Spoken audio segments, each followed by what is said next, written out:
life of me? Oh, you're gonna murder me? Is that what you're gonna do? You're gonna kill me? Where the hell? Where? I lost my... Okay, that? No, that's not what I want. Go there.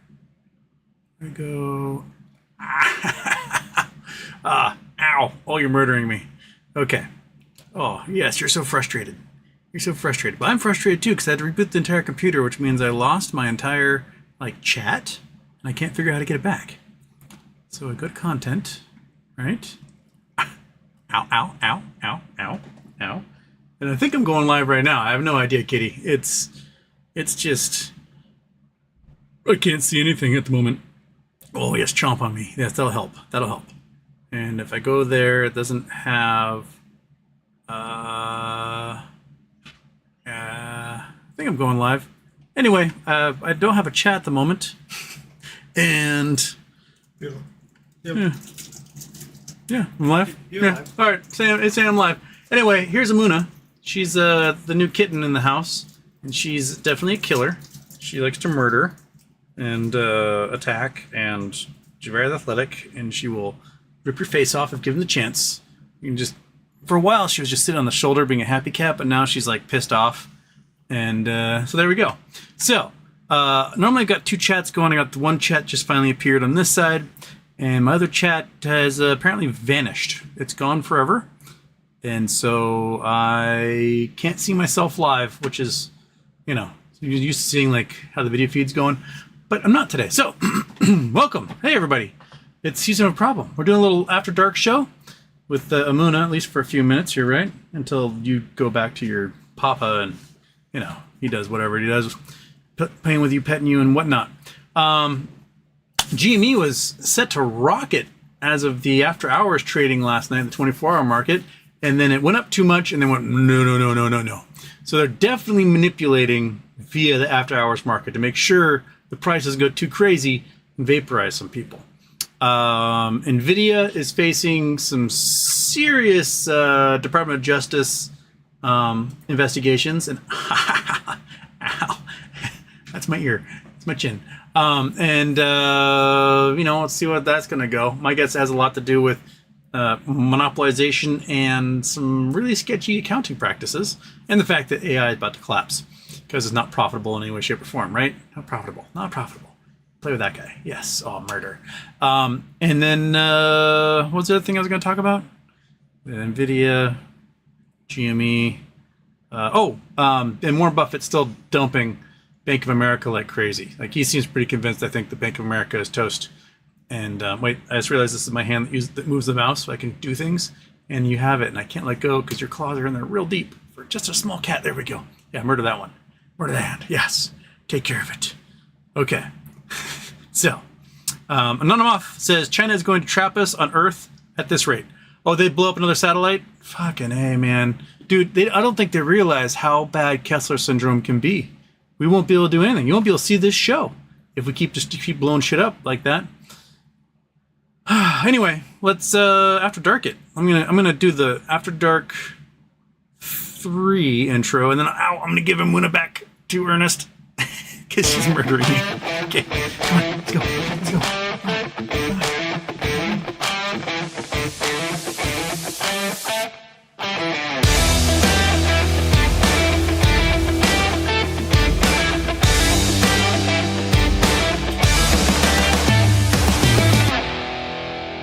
Houston, we have a problem.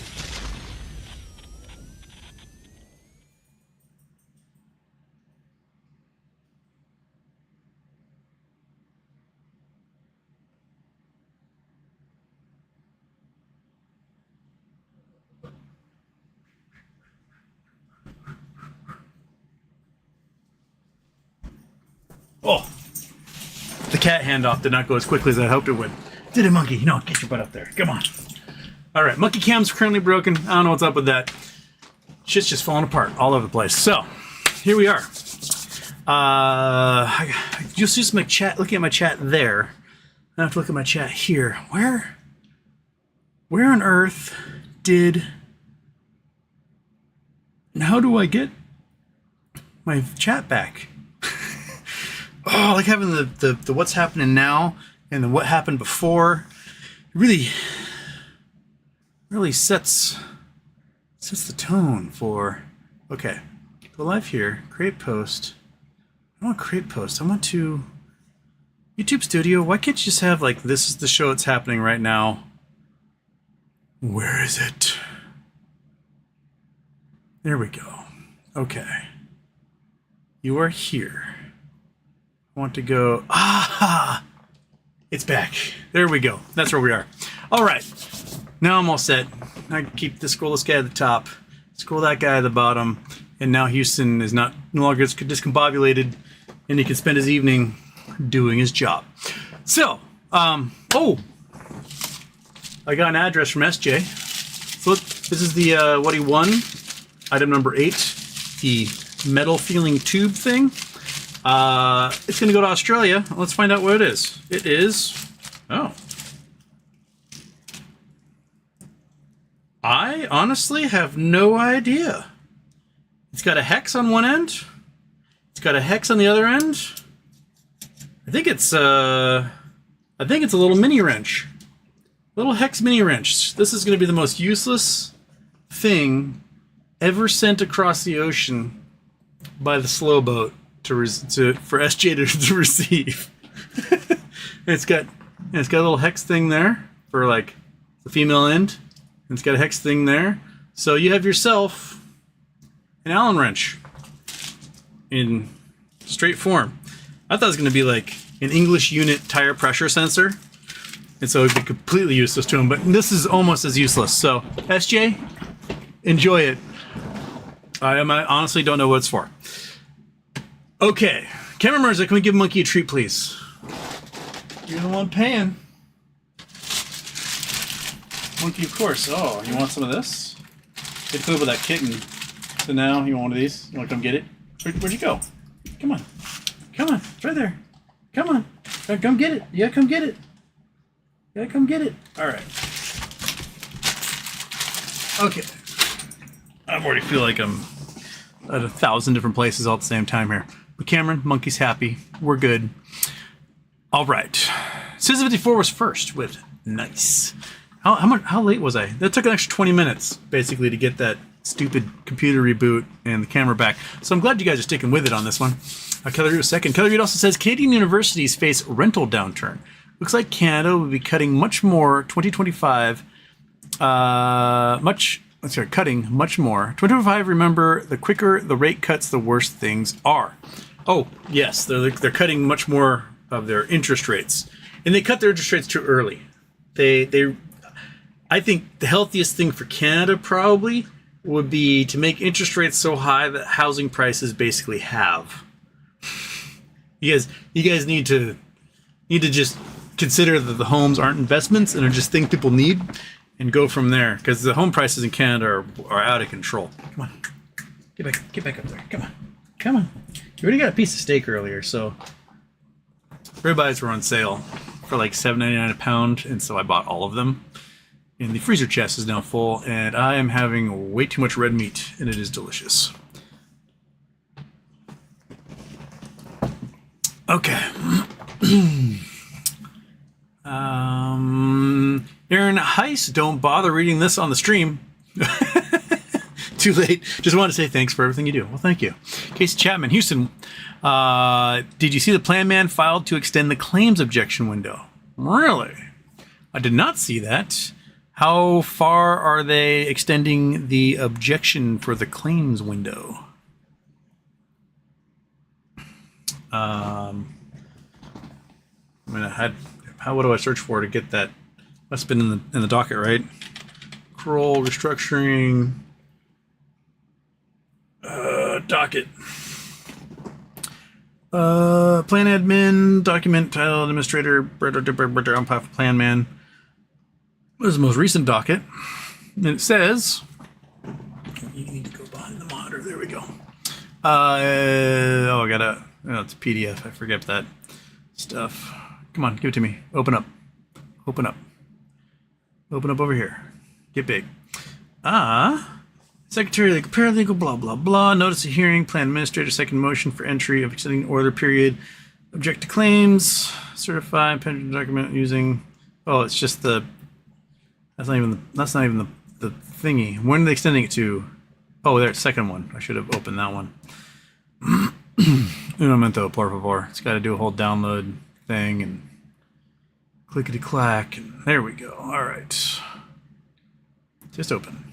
This one says, it was September 24th, 2024, 10 a.m. prevailing Eastern time. So thereafter, counsel may be heard. Michael Board's capacity as plan administrator, affiliate debtors, motion.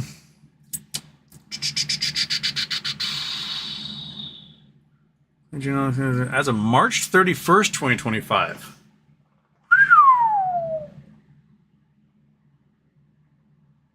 So they're taking this way far out, aren't they?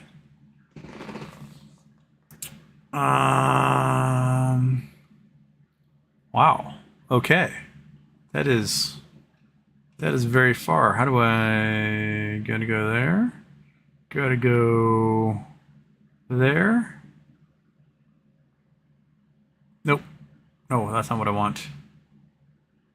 No. Baby? Do I want that? Okay. Yes. Done. Oh, you didn't still need to turn on. There we are. Okay. So, please take note that on September 24th, 2024, at 10 a.m., or soon thereafter, as counsel may be heard, Michael Goldberg, his capacity as plan administrator, and affiliated debtors shall move before the Honorable Vincent Papalia, the United States Banks Corp. District, New Jersey, blah, blah, blah, for entry of an order substantially in the form attached to the motion as Exhibit A, saying the period within which the plan administrator may object to claims of all priority levels. So the plan administrator is reserving his right to object to claims further out. Out to March 31st, 2025. 180 days following the date of the proof of claim is filed or amended. Okay. So he's extending his ability to say, no, I'm not paying that to March of next year. End of March next year. Okay.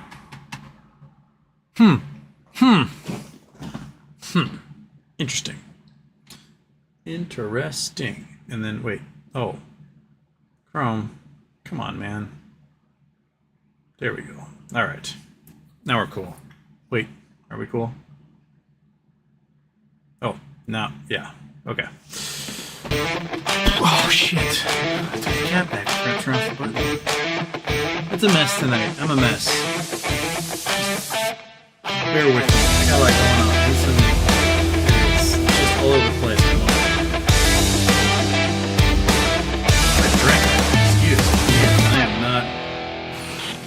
What you doing down there, my feet, dog? Well, you sick of being on camera? Is that what we got going on? All right, turn this off before you make a mistake. Or another mistake, as it were. EB, what are your thoughts on Mariner's Hot Dogs from Heaven, where poorish people in the cheap seats get to witness free hot dogs parachuted to rich people in expensive seats? Kind of funny to me. Oh, yeah. It's like and some of the people those hot dogs go to are in seats where they can order anything they want anyway, and it comes to them because it's part of their ticket. I mean, it looks cool. The little parachuting hot dogs going down and landing on randos. But, eat the rich. Oh, Mariners. I apparently set off a Twitter fury saying that the Mariners need to fire their GM and hire Kim Ng, who she was the GM for the Marlins most recently, took what was the poorest team in baseball and got them into the playoffs last year. And then the owner of the team, who's an asshole, was like, I want to play GM now. And she's like, peace, and left. So she's now advising USA professional softball. The lady she was originally a Rule 5 scout for the White Sox. Moved into player scouting, became assistant GM for the Yankees, won 3 World Series rings with them. Went on to be assistant GM at the Dodgers. They went to the playoffs, 9 times in the time she was there, and then was the vice president of baseball operations for all Major League Baseball for a decade, and then became GM in Florida. And she was the first Asian woman to head a front office, and B, the first woman to head a front office for baseball, and did phenomenally well for the fact that she had no budget in Florida, and then she's out of baseball at the moment. So I said the Mariners need to hire this lady. She is good at what she does. And of course, the sexists are like, well, you want DEI hired? There are more qualified people with more experience. I'm like, well, hey, there aren't. 34 years in the big leagues as a front office person is more experienced than pretty much any GM in the league at the moment. Even more than the current Mariners GM, who wasn't even in a front office until she was an old timer. She'd been in the league, 11 years by the time Jerry Dipoto was in the front office. And Jerry Dipoto's a decent scout, especially when it comes to pitching. He's terrible when it comes to anything else. And the Europeans, I'm losing them right now. But anyway, I gotta digress. Yes, it is funny that they give rich people hot dogs that they don't need, and also to get for free anyway, I think a lot of them. But it's still funny looking.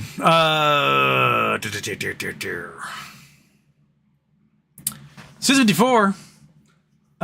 Case Chapman. Also, what's going on with Rite Aid?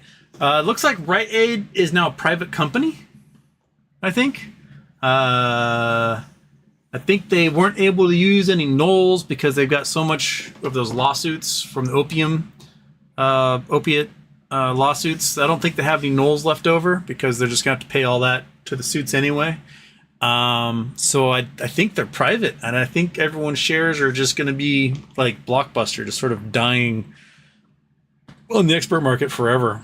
That's what it looks like to me. I know some people who believe that it's going to be tied in with BBBY and whatnot, but reading everything, I don't get the feeling that it is. I could be wrong, but I think that's where Rite Aid is. Says 54, I live in the Southwest. AC went out last night. Toothache in the middle of the night. Today, AC is fixed, wisdom tooth removed, and I get to watch streams. Things are turning up. Well, there you go. All right. I didn't know where that was going. I thought they turned on the AC and all of a sudden your toothache went away or something. Okay. Don't forget to turn mic back on. Oh, mic is on. That didn't turn off, so that's good.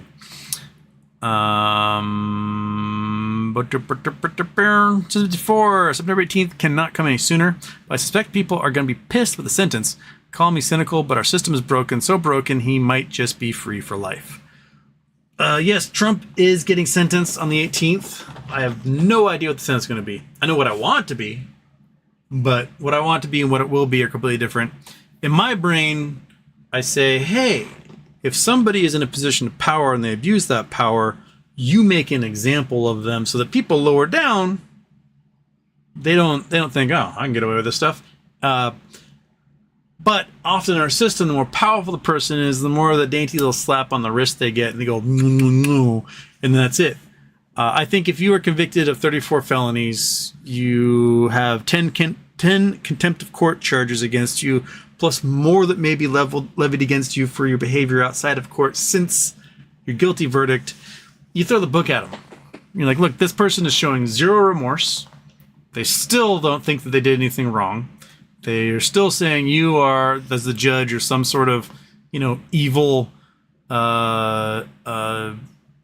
witch hunt with a bone to pick or whatever. Just be like, you know what? Fuck it. Go to Rikers right now.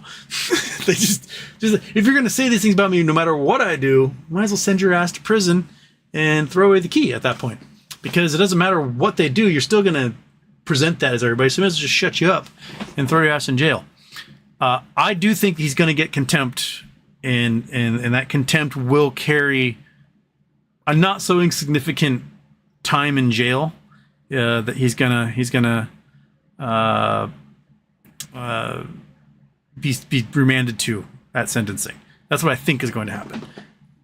As far as like the actual sentencing of the conviction, he may get out and be out on pending appeal for that amount of time. But I think after the 18th is going to be, or the 18th itself is going to be a real test of the mettle of the legal system at this point. Dead bass, dead bass. I forgot which one you told me, if it was bass or bass. Dead bass? Dead bass? Got coordinates. You drive through this appropriately named town on the way to Big Dick's halfway in. Ooh. It's like called Johnson or Schlonger or something. Scene. Get up there, Google Earth. Come on. Come on, girl.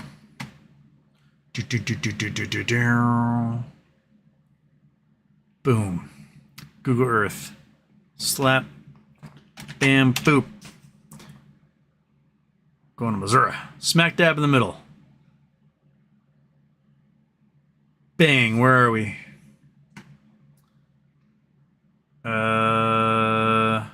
Climax Grocery? Climax Springs? Must be in Climax, Missouri. On our way to Big Dick's. I got a t-shirt.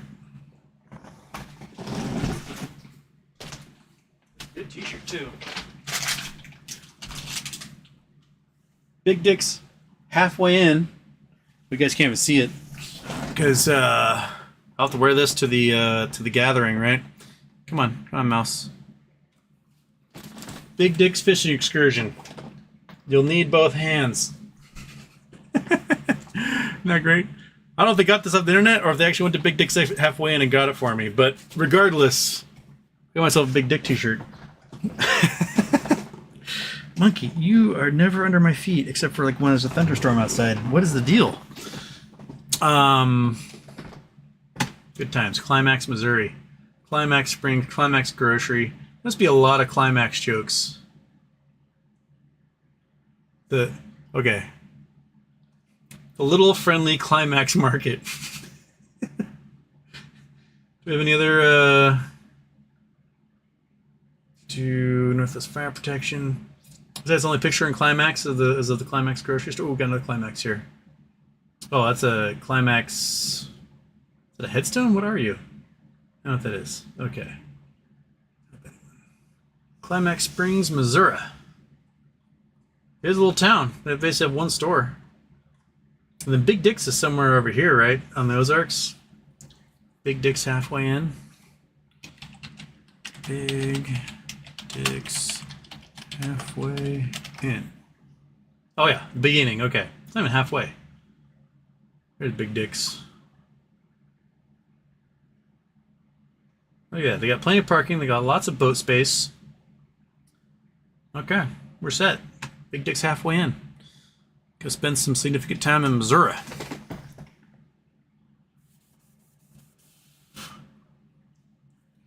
Let him off. You didn't get his nickname for nothing, but it will be the house arrest tops. Yeah, Teflon Don. Yeah.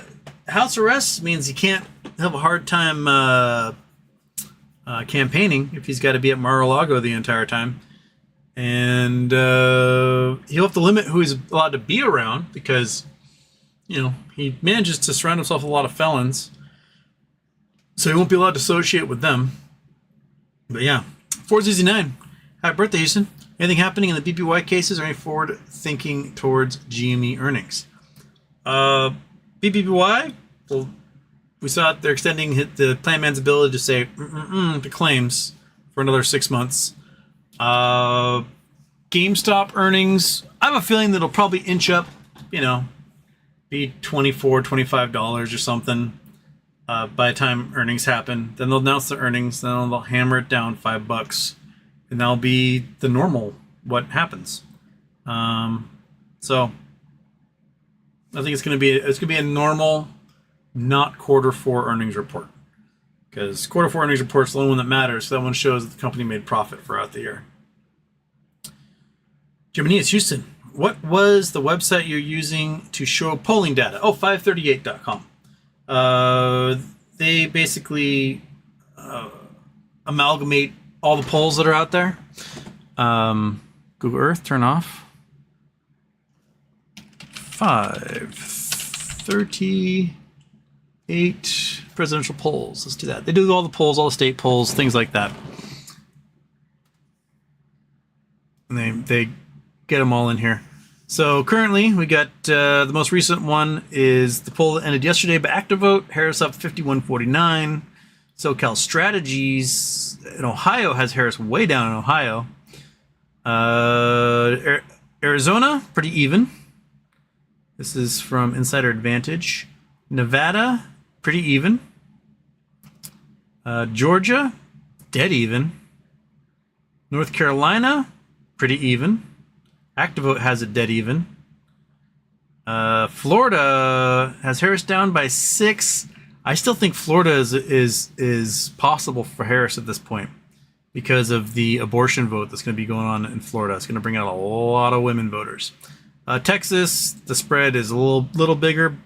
And then Texas has a little smaller, a little narrower here with Qantas polls. Pennsylvania, pretty even. Trump ahead by a little bit. Michigan, even. Wisconsin, even. General election, Issues Insights has Harris up on both. Gonzalez Research for Maryland, Harris way up. Okay, general election, Harris. Pennsylvania, even.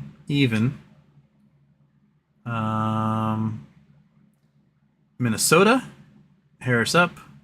Illinois, Harris up. Tennessee, Trump way up in Tennessee. So yeah, this gives the amalgamation of all of them, and you can like look at general ballot polling average. So this is the national one showing Democrats generally are up on that one. Favorable rating of Kamala has spiked incredibly. And she now has a positive favorability rating. And favorability of Trump, he has a consistent negative favorability rating across the board. So, yeah. So you got the general trend national polls since July when she got named. Heading out, boom, boom, boom, boom. She got the advantage nationally. It's going to come down to the individual states, and I think the abortion vote's going to play a big role in several of those states, especially Florida, especially Arizona.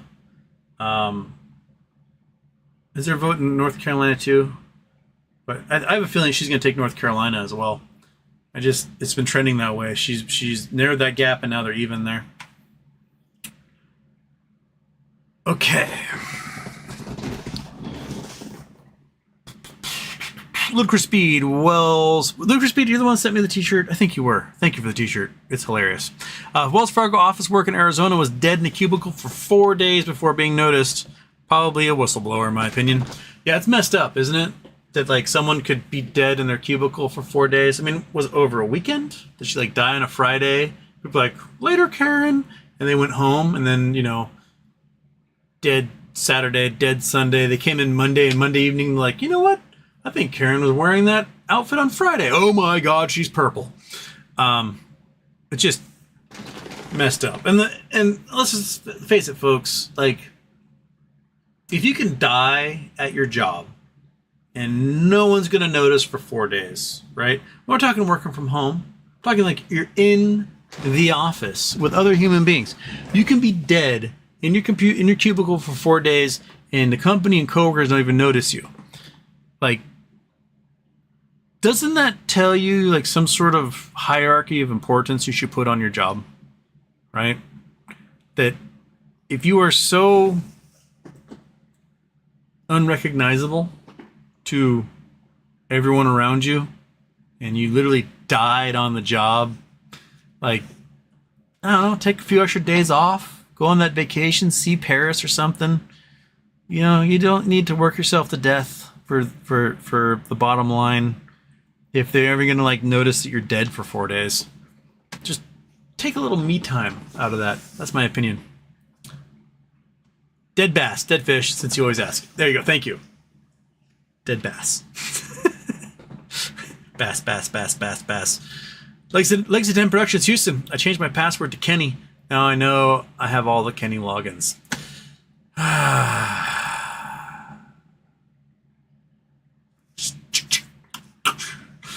Citizen 54, and I'm off anything to humiliate him. It's the only emotion it understands. Completely devoid of decency, honor, courage, respect. It is the worst qualities in one person. So pregnant. Corporal Walnut. The government has admitted there is stuff flying in our airspace that is doing G's that would turn you or me into soup. Where is your physics boner? It's not so much physics boner or anything. Like, again, I've seen weird stuff. I've seen it. But until I see the president of the United States shaking hands with an alien, or they're standing next to them at the grocery store, it just doesn't, it has no effect upon my life until it actually has an effect upon my life. Because we've had 80 years of this. 80 years of Foo Fighters and strange things and UFOs, and my life isn't any different now than before I was born with regards to UFOs. Give me something life changing. Put me into a ship that can bend space and time and fly around and have weird, pull weird G's and stuff. Until I get to experience it, or at least tangentially get to experience it, it means almost nothing to me. It does. Shoot one down. I don't know. Dangle one in front of the news cameras. Be like, we got them, right? So that's what I care about. Just a little sustenance, something I can sprinkle some salt on. Cheshire, Houston, Rite Aid went private. So what happens to the Knowles and the shareholders? In your opinion, what happens if BBY goes private? Thanks. You said Monkey Butt wants a treat. She does want a treat. She always wants treats. So I guess we will do one of these. You were down there. I'll give you this one. Right there. Want that? Yeah? She's cowering under the table right now. So, doesn't want to make an appearance. She's a little camera shy today. I think Rite Aid was able to go private because their Knowles are going to be spent on billions of dollars of settlement on opiate cases.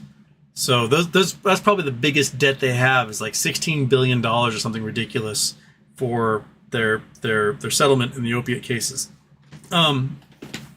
Yeah, I don't see Bed Bath having that. I think Bed Bath has more cash on hand than their debt obligations. So the thing is going to be a waterfall. And if there's a waterfall, then we get money and our shares back, most likely. That's why I'm seeing it.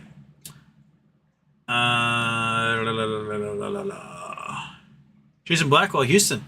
I'll agree to help kid with his geometry homework. I'll help him with his algebra. But when it comes to graphing his answers, that's where I draw the line.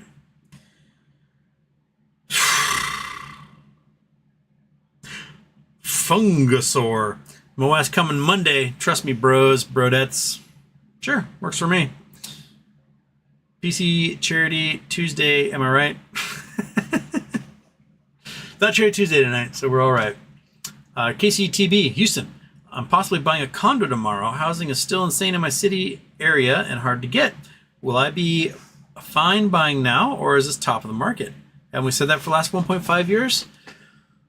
If you're buying now and they're cutting rates sometime this month, I would look at in the next year refinancing if you can, because you may be underwater, or you may be able to at least reduce your monthly payments by a lot if it comes down. If you feel like you're getting a good deal, then you feel like you're getting a good deal. If you can afford it, you can afford it, right? So, I had friends that bought things right before the economy took a shit in 2007. Their houses went underwater and they're back up above it just fine again. I have friends too who bought houses. It went underwater so much they just stopped paying. And it took 7 years for the banks to figure anything out. So they got free housing for 7 years. But by the time the banks finally foreclosed on them, it was off their credit record and they could go buy another house again. So, do with that what you will. But if you feel like the condo is going to be pretty steady because the area you're in is pretty strong, then, do your thing. But, everyone needs a roof over their head. So, if you got a roof over your head, you got one problem solved. Umad, late one tonight. It was a very late one tonight. Took a long time to get the computer going. Stupid asshole. mind speaking about how you found out about No Lab and a bit about the science behind the tech and potential applications. I found out about it because I know Ron, the founder of the company. When did Ron first talk to me about the company? 2013, somewhere in there. And by about that time, they were working on the original patents for the radio frequency device that they have. And basically, the tech is you beam radio waves, and everything has a resonant frequency when it comes to light, to wavelengths of light, and it could be in radio, it can be in X-ray, it can be in visible light. There are things where light is absorbed, and in the molecule or atom gets excited. And we know this because we can look at stars, and we can look at the light that's emitted by the stars. We can tell what wavelengths, what pieces of wavelengths are coming off of different atoms. And we can also see which atoms are absorbing that light and blocking its transmission. So we can get these, you can look at the spectrograph and you get these dark lines in it. And that's, we do that for a lot for visible light. But it extends into radio waves. So your microwave broadcasts at 2.4 gigahertz at a pretty high wattage. That is the resonant frequency for water. So when you're cooking food in your microwave, you're actually just heating water with radio waves. Because it's resonant frequency for water. Water's like, whoa, fuck yeah, this is awesome. And gets really excited and bounces around. And it bouncing around cooks your food for you. And that's how you warm up food in the microwave. This is doing low frequencies at low energy resonant frequencies through your skin, measuring like glucose atoms at the resonant frequency of glucose molecules, and then those get excited and emit back light, and then the antenna catches it and tells you, I'm getting this much back. This means you have X amount of glucose in your bloodstream right now, and that's basically how it works. And you can tune that antenna to emit and receive to all sorts of different chemical properties. As Sad Boys talked about, using a field sobriety test for THC levels in the blood supply or other drugs. You can point to that stuff and it can beam through and tell you what the particulate matter is. This wall, how much, what's the dolomite composition of this drywall? Okay, it's got 94% or whatever. You can do all sorts of things with it as long as you can tune that antenna to the resonant frequencies.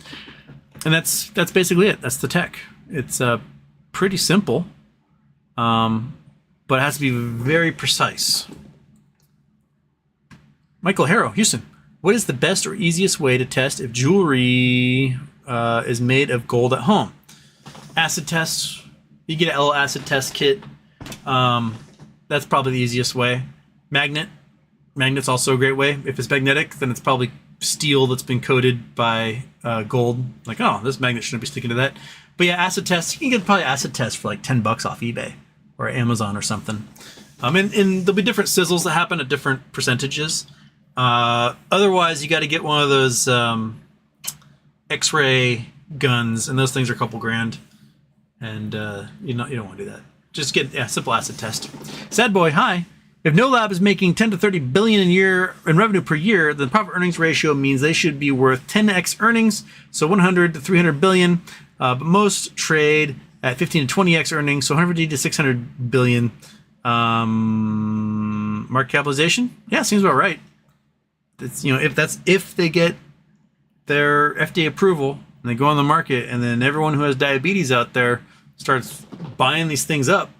You got 30 million Americans, maybe a little bit fewer, if they all get access to Ozempic and that potential Chinese drug years down the line that takes care of diabetes. But you're still gonna have tens of millions of people in the U.S. alone, plus tens or hundreds of millions around the world. Diabetes is up because Western diet's being adopted all over the planet. So you got 1 billion people in China, you got 1 billion people in India, you got hundreds of millions in Africa and Indonesia and wherever else, where they're eating hamburgers like crazy and French fries, and candy and soda pop, and they're getting all the type 2 diabetes. So that's going to be a global market for this, and having FDA approval in the United States is usually compatible with other similar health regulations in countries in the world because we're pretty stringent. So It could mean automatic approval in many countries just by having FDA approval here in the U.S. So, yeah, 150 to 600 billion is huge. I'm guessing 100 billion or so. That's kind of what I'm thinking. If they get approval and then they realize the market potential, somewhere around there, and then even more once they're able to use that money for R&D to branch into other areas and to do contracts for the military. Who knows what else? Justin G is a little late on the late after dark. Yes, lucky in West Coast time. Yeah, the East Coast people are done. Europeans are just waking up right now. They had to listen to me talk about baseball already. KCDB, funny story. Landlord in office ran out to car to grab checks today after holiday. In past, he'd wait till the 20th of the month to deposit. Businesses are also freaking out today. I run a marketing company. Brandon Wells is here. Rose Moon, hi Houston. I'm playing Minecraft right now, avoiding my worries. Escapism, can't blame you for it. Rupert Trooper, Houston, hello. What do you think today? GME seemed to hold that price pretty well compared to the rest of the market. What's tomorrow looking like? Well, let's take a little gander at GME at the moment. We ran almost $25 in the 24-hour market last night. We opened this morning above 24, dipped down below 23, and then settled out 23-ish. So right now, after hours, 23.11. Excuse me. Are they doing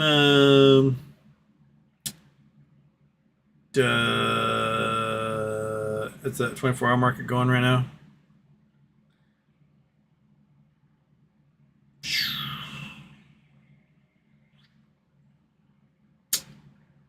It looks like it's right. They have the 24-hour market going. They have it 23.15 on the Evil app. Yeah. It's got to inch up because remember earnings are a week from tomorrow. Yeah.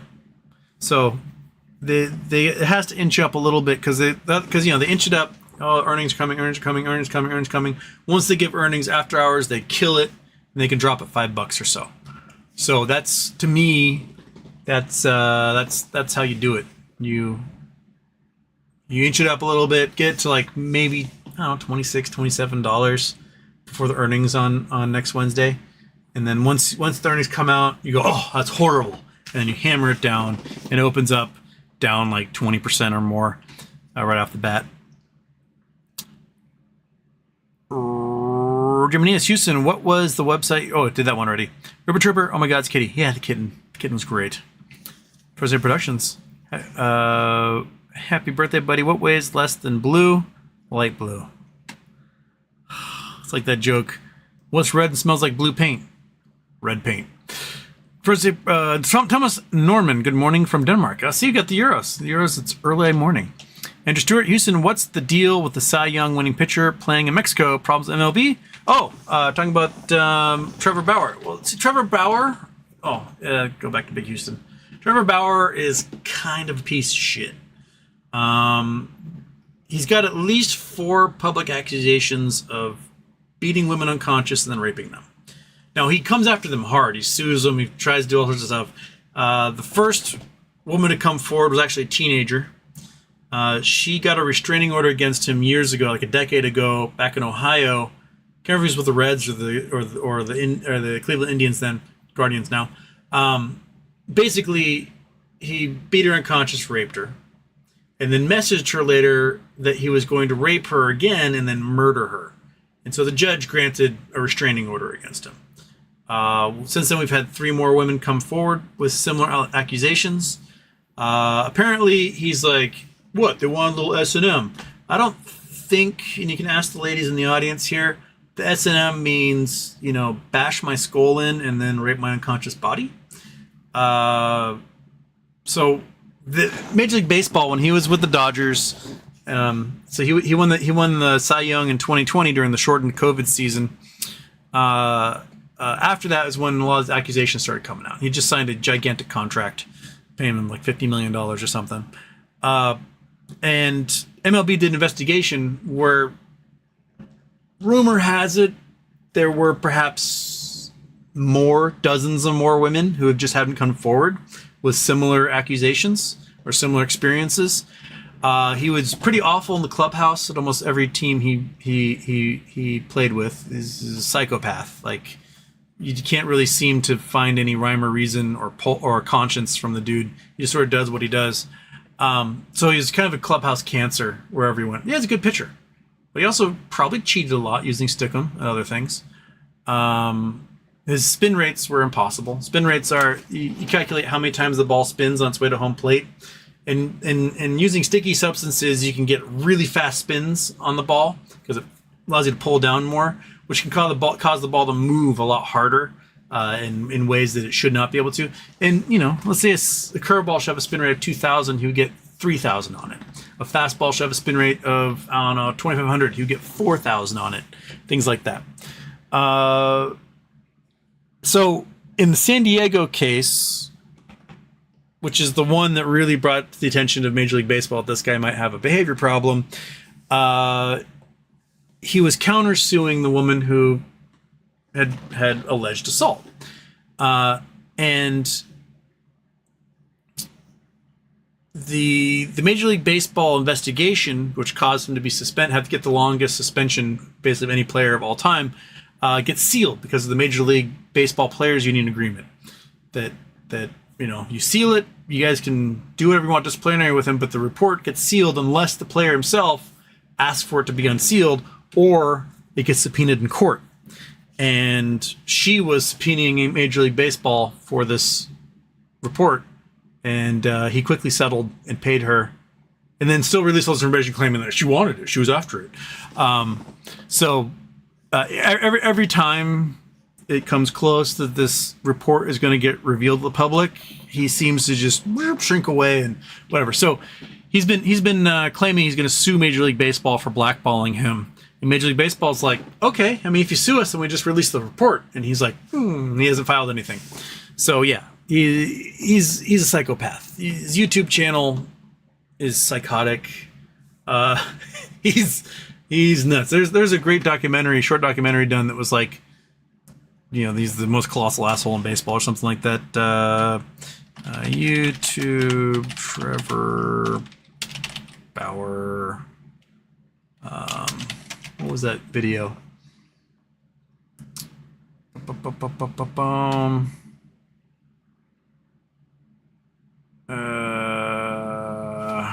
Is terrible.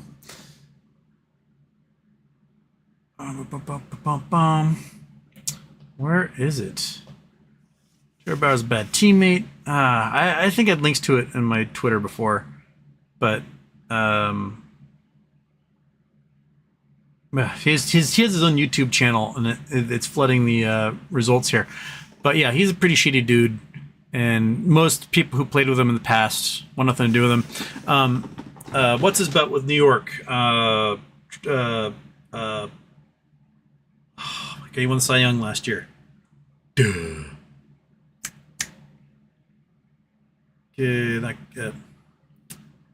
Garrett, whatever his name is, Garrett. He played with Trevor Bauer at UCLA. Garrett Cole. So Garrett Cole played with Trevor Bauer at UCLA. Now UCLA, Garrett Cole just wanted to kick Trevor Bauer's ass at all times because he was such a psychotic piece of shit, and they hate each other. They absolutely fucking hate each other. And one thing that Trevor Bauer's been doing, because he's rich, right? He's made $50 million or whatever in his playing career, is all year long he's been paying these little sporting outfits like Sportskeeda and Baseball News and stuff to do these fluff articles. Like, hey, I'll pay $10,000, write an article about how, the Houston Astros are thinking of signing me, or how, I'm available for Cincinnati Reds or whatever. And so if you pay attention to baseball, your social media will pop up with these articles that are just like for Trevor Bauer all day long. And one of the funny ones is like, the Yankees are ready to sign Trevor Bauer. Garrett Cole's their ace. He won a Cy Young Award last year. He's a better pitcher than Trevor Bauer has ever been. There's no way that dude is sharing a locker room again with Trevor Bauer. he will murder, straight up murder Trevor Bauer if they end up in the same room. I don't know what happened in their past to make him want to just beat the shit out of the guy physically if he ever sees him again. But the Yankees are not signing this asshole. And the rape allegations are so brutal that any team who does sign him can basically kiss their female viewership goodbye, right? You just lost the trust of an entire city. You know, no one's going to be able to overcome. You give Trevor Bauer a league minimum, making $400,000 a year to play for you. You just lost $50 million a year in revenue, just ticket sales alone. So he's toxic. He's a pretty good pitcher. It's not the best pitcher. He's pretty good. But he's such a monster that no one wants him on their team. No one wants a chance losing like all of their female fans, plus a good deal of the male fans who, you know, are like, that guy's a piece of shit. How dare you sign him? It's just not worth it. It's not worth the tens or hundreds of millions of dollars in losses it's going to cost you, and you know the thermocline trust erosion that will happen from signing him. Baseball, for the most part, doesn't seem to have the behavior problems that other sports can have. I don't know why they get away with it. Why are they if they're able to bury it more than most. But you know, when someone like Wander Franco, it's revealed that he's, you know, diddling kids, they cut him out. They're like, you're done. You're never going to play in this league again. Out, done. Right? There have been a couple instances where German, the pitcher, his last name's German. You know, he got drunk and spousal abuse. You know, they suspended him for the rest of the season. He was required to go to drug counseling, alcohol counseling, anger management counseling, and he took the steps. He admitted that, yeah, I did this. I'm terrible, and he came back to the league. Trevor Bauer's made no such attempt to better himself. He just said, "Well, I need to just, you know, be better about my selection of women." Not even admitting the fact that there's cell phone record of him threatening to murder a teenager, right, that he had already raped. And I'm like, oh, my bad, probably shouldn't behave like that. No, he's like, it's all these women. They're all after something. Dude, you're on a team with 25 other multimillionaires. These 25 other multimillionaires don't have multiple women coming out of the woodwork who don't know each other from all sorts of different places all over the country with the exact same stories of abuse and assault, right? It's like Bill Cosby. 77 women came forward like, yeah, Bill Cosby drugged me and raped me.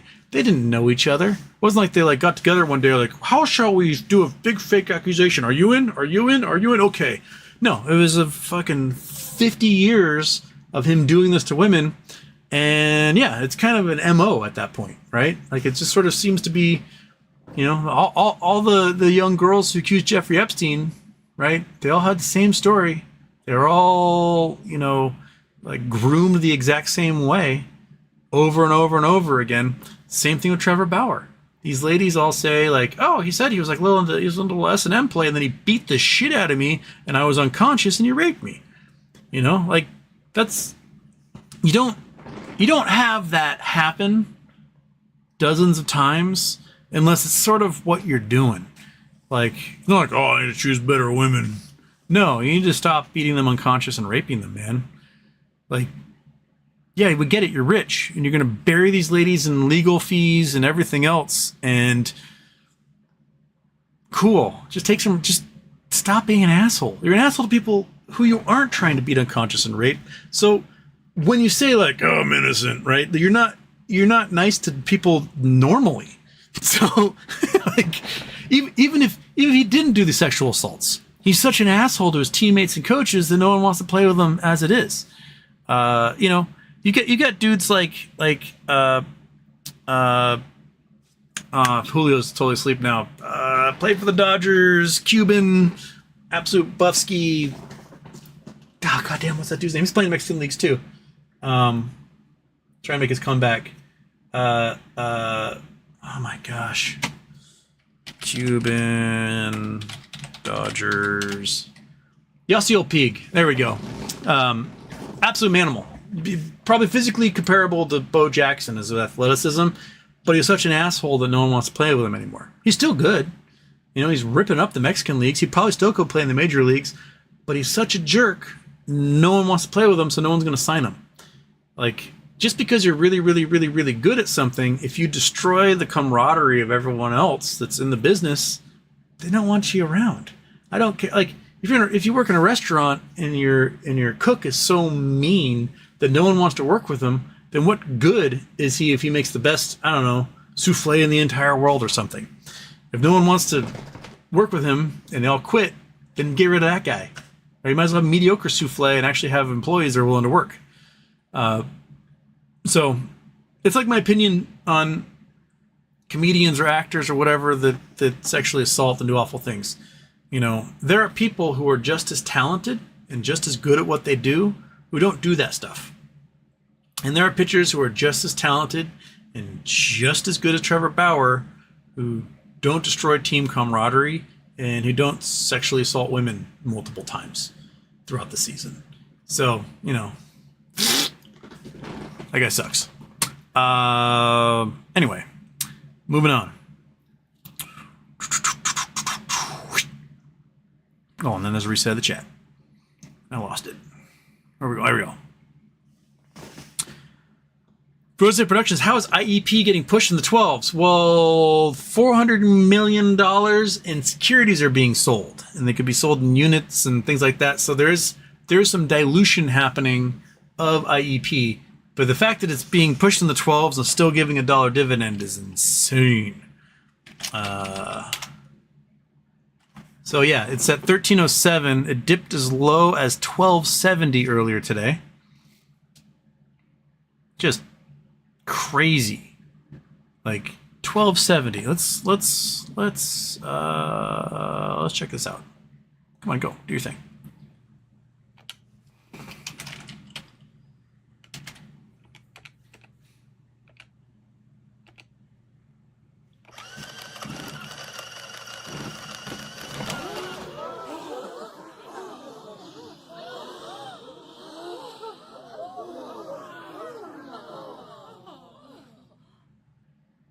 Okay, so, you go away. There we go.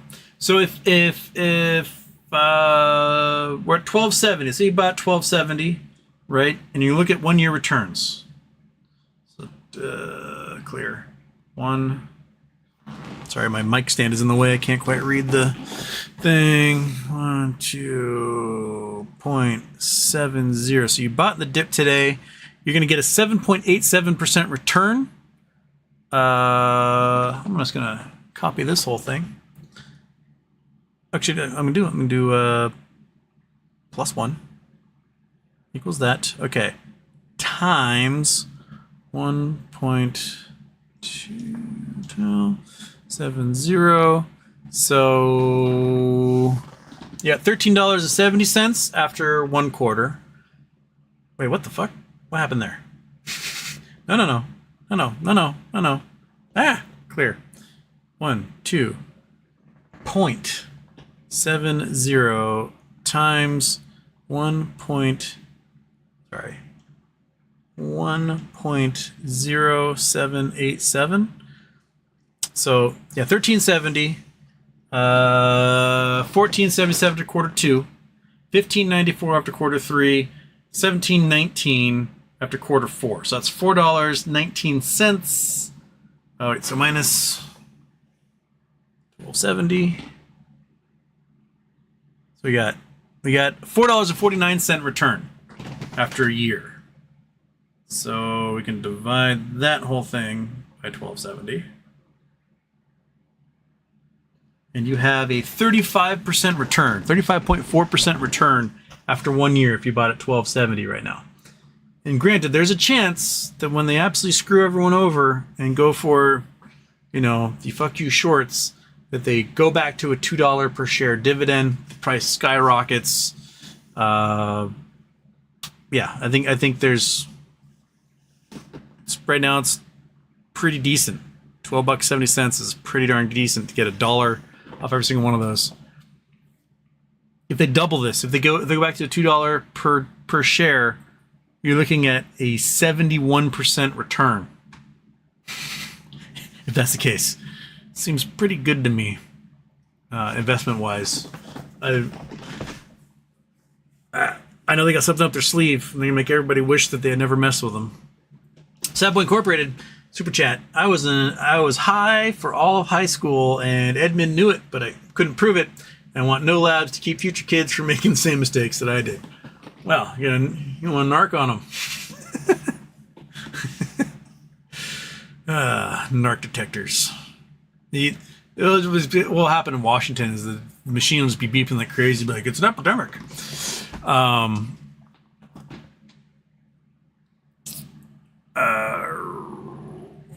KCTB was the kitty's name in the story. It's Amuna.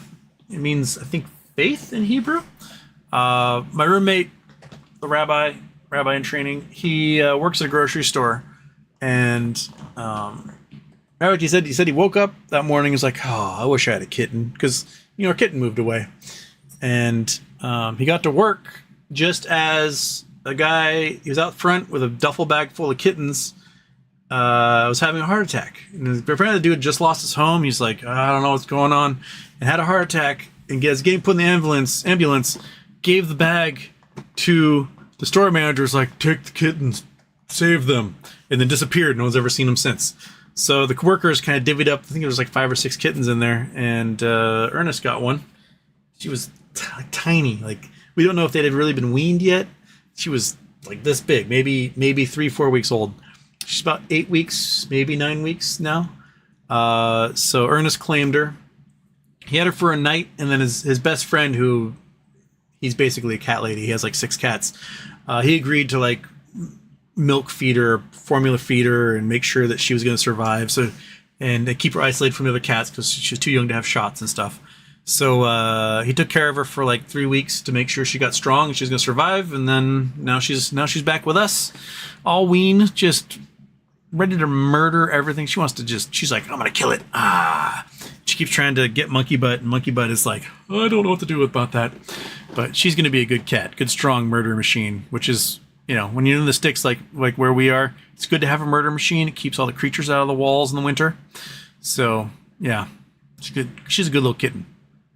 Not a moth. Houston. Are the dollar amounts for securities sold night purchase, what are they worth currently or when they sold them? That I don't know. I would say it's probably the price that they sold them for.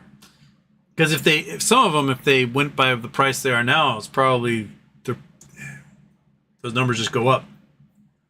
That'd be my guess, but I don't know for sure. Sorry, my shoulder is so messed up right now. It's in pain at all times at the moment. And it's not a baseball injury. It's because I torqued my neck, and it's the muscle that goes all the way down the trap to here, and it's killing me. But I think it would probably be the price they sold the security at. It blows my mind that these companies like Citadel, was it last year?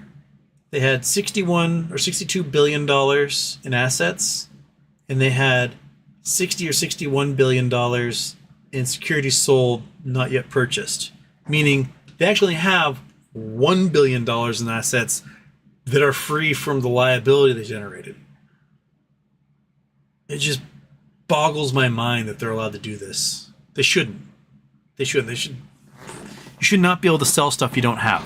You just shouldn't be able to do it. It's wrong. Justin G. High chair.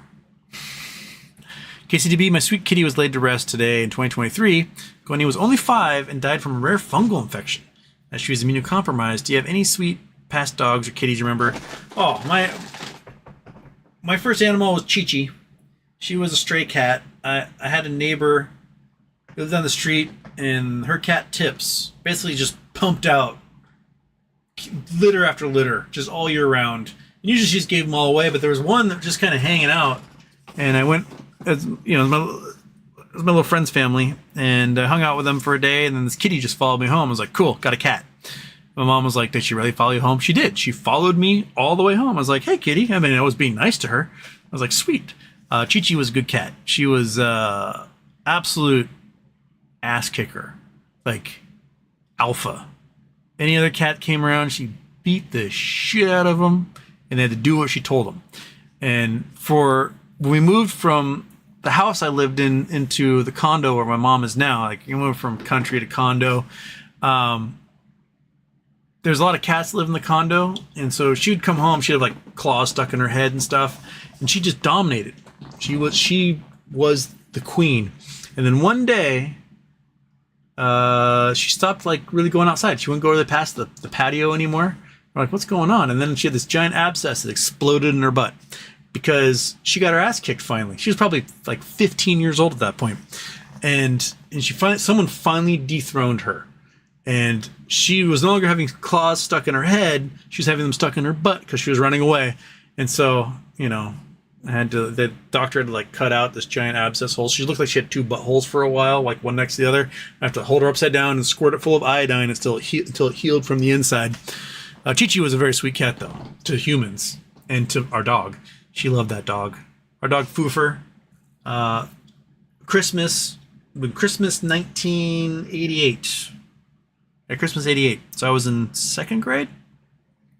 I get open this giant, heavy, like 40-pound bag of dog food as a gift from my aunt. And with it is a certificate good for one dog at the Paws in Linwood, which was animal shelter. And I was like, what? I got a dog. My mom was like, my sister gave you a dog. So we went a couple days after Christmas, went to Linwood and went through all the dogs. And you go to pound, it's like Pitbull. And there was this one little dog looked like Benji. I was like, this dog's cool. Let's talk to this one. So threw the ball forward, played. They said he was like 10 months old, but he was like, his demeanor was way too like, I'm an adult for being 10 months old. So he may have been a few years old at that point. And Foofer was just a rad dog. He was just a good dude.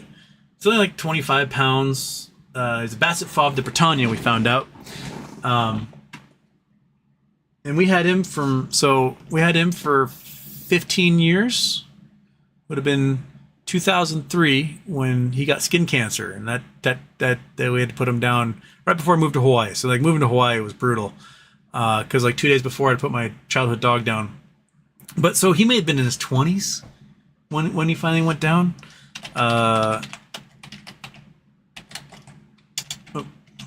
Fauve de Bretagne. So they're called a Basset, but they're not actually a Basset Hound. They're related to Griffins. Come on, turn on. So they have long ears. A lot of them he had a mohawk on his head, a blonde mohawk. So everyone, when we'd sit in their lap, he'd pet them. So they're a hound. This one is really emblematic. This guy here, very similar to the build. Yeah, a little long body. He got kind of short legs. Tougher and shit. He would take on dogs like 10 times the size. He get his ass kicked a lot, but did not care. Kind of wiry fur, but really soft ears and this soft blonde mohawk.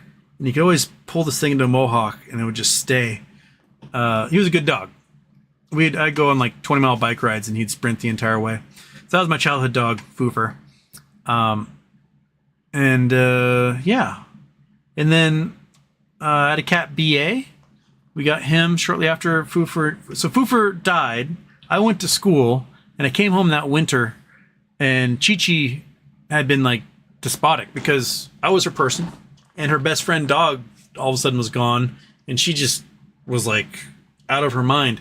And I came home that first quarter from Hawaii, semester from Hawaii, and she like climbed me, hugged me, and wouldn't let me go.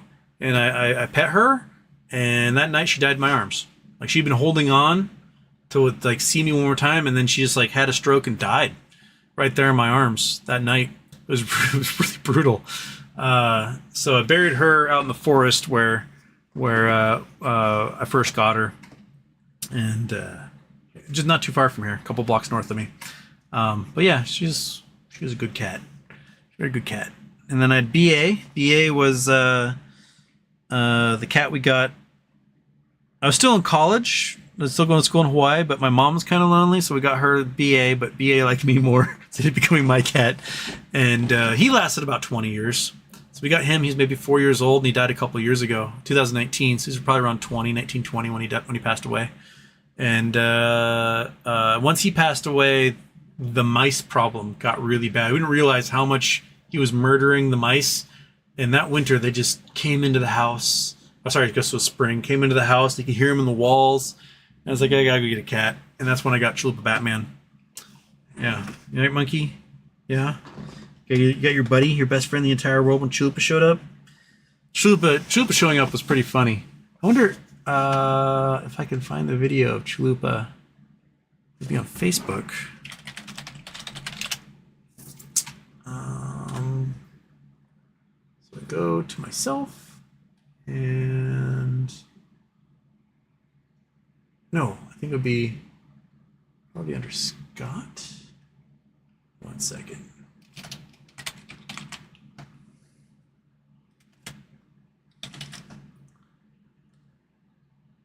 What? Why? Is my internet even working right now? Maybe you can't find the human being that I interact with every fucking day. Okay. I go there. And I go to there. And I go to that. And oh, can you? What? Is the internet broken? What the hell? I can't. I guess, is Facebook broken? You guys have any Facebook problems at the moment?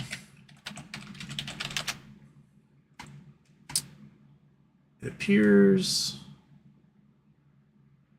that profiles are broken right now. Oh, well, maybe you're working. Okay. Oh. I guess he deactivated his account. Okay, Scott. How am I supposed to get the video of Chalupa Batman? Because you're the one who took it. Alright, well.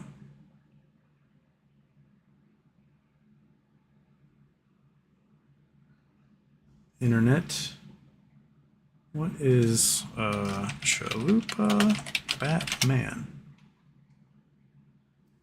Posts. Alright, that's playing with the kitten. That's playing with the kitten.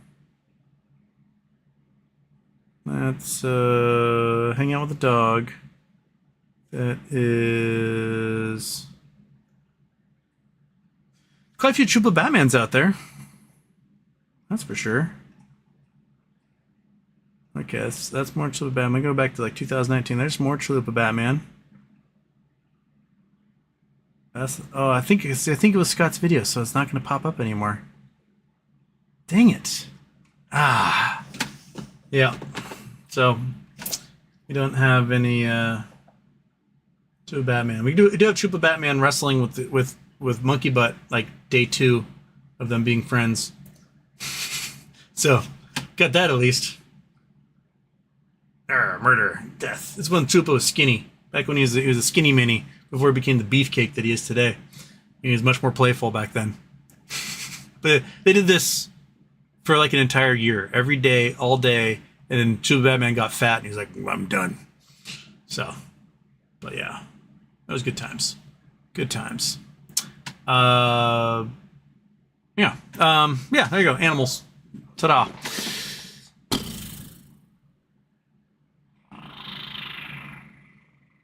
KCB Houston, why is it that if you say to a narcissist client, I think we need to end the relationship, they want to keep it alive and keep going with me even more? That's why you don't suggest it. Don't say I think. Just say I'm ending this relationship and it's over. Just do that. They aren't going to understand anything outside of cold, stern, this is what I mean, fuck off.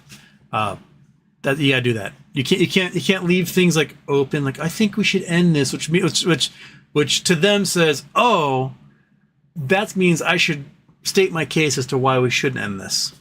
And you need to be firm. Say, done. It's over. Not gonna happen. Otherwise, they'll keep coming back. You've got to draw that line in the sand and be firm with them. I know it's a pain in the ass because, they go into narcissistic rage and they will accuse you of things and whatever. You just got to end it.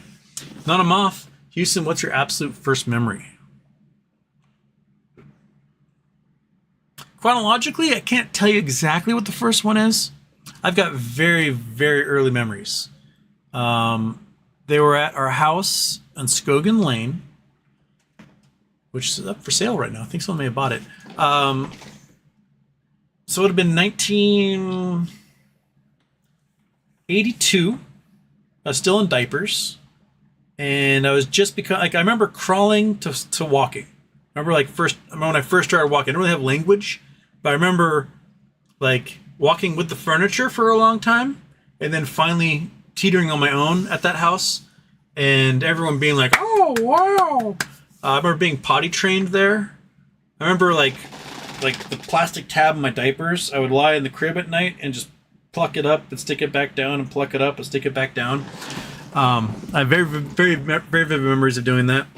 I also ran away from that house a couple of times. I was very mobile.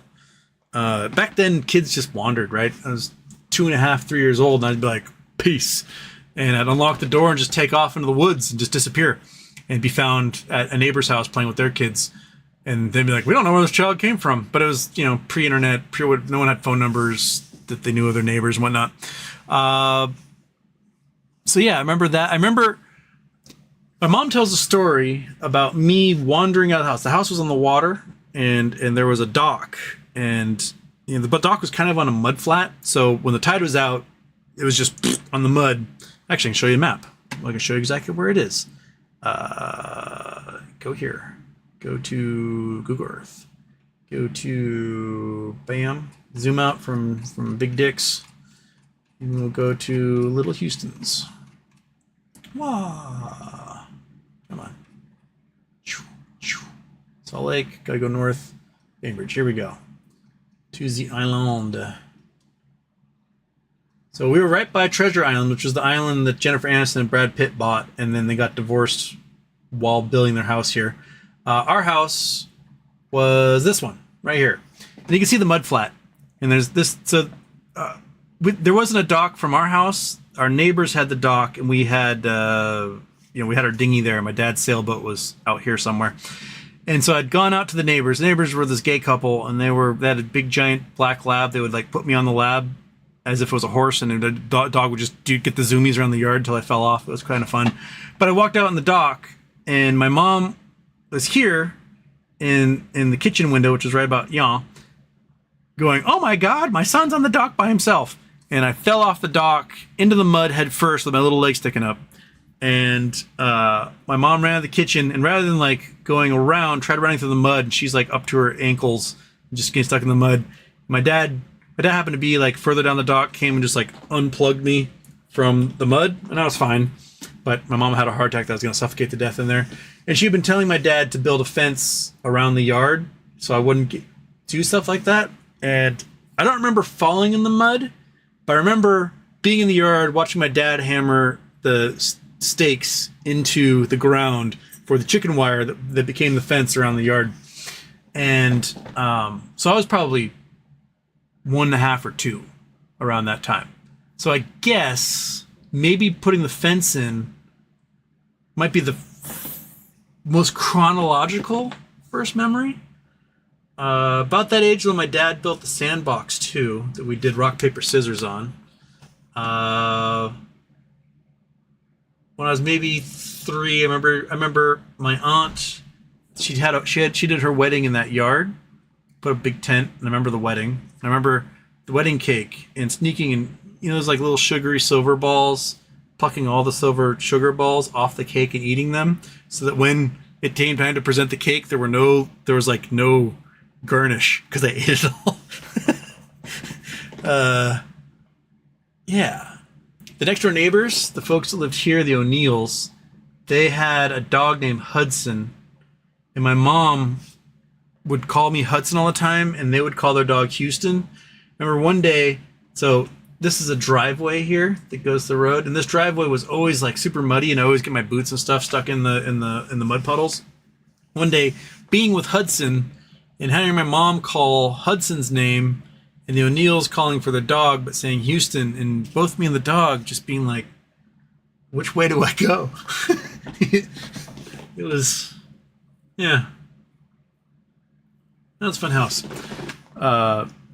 very small house. We were renting it, and my dad, the landlord, was selling the house. Was selling for $80,000. This is waterfront in the Northwest, $80,000. And my dad offered 78, and the landlord was like, "No, 80." But it's like, "I'm not going higher than 78." And then so they sold to someone else for 80. My mom was like, "You idiot, just pay the 80." And the house just sold for probably $1 million change. It was up. Let's see here. Let's go to Zillow. It'll be up on Zillow, right?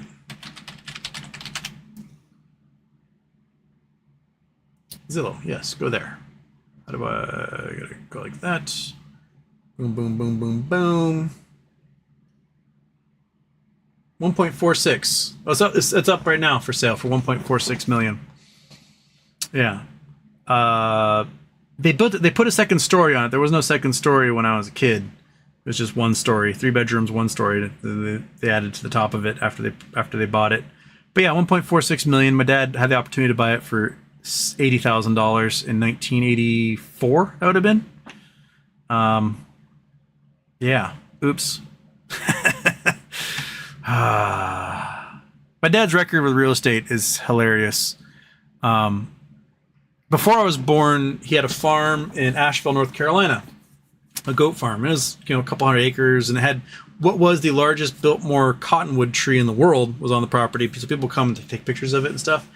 And he sold it, and then the next year, the people who bought it turned it into a movie studio, and they filmed Deliverance and Last of the Mohicans and all sorts of stuff on that property. And I remember watching Last of the Mohicans, and my dad had no clue that they had turned it into a movie studio at this point. So this is 20 years or more after he sold the property. And we're watching Last of the Mohicans, and he paused it, and he goes, "That's my barn." They filmed Dawson's Creek. They filmed all sorts of things on that studio. Yeah. And then when he was in the Navy, here, let's zoom out here. We're gonna go way, way far away. When he was in the Navy, this is 1964 or so. I'm gonna go down, all the way down. Come on, Southern California. Keep going, keep going, keep going, keep going. Okay. So Dana Point, right here.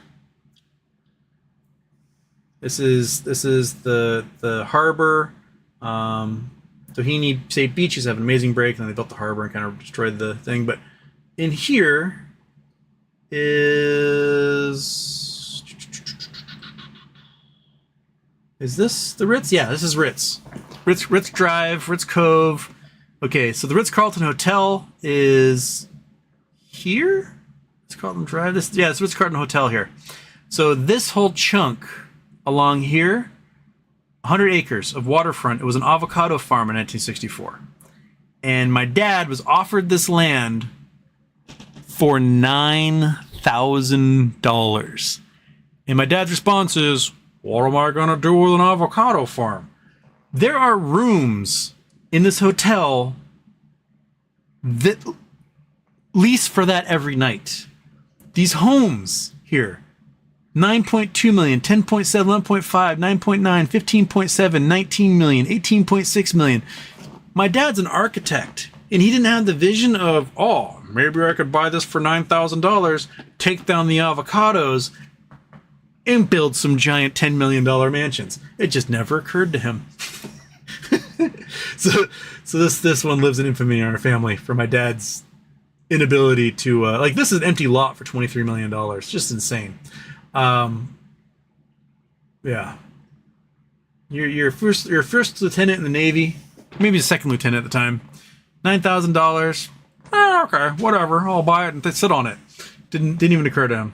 So whoever bought this, which was the Ritz-Carlton Company, they really took that $9,000 investment and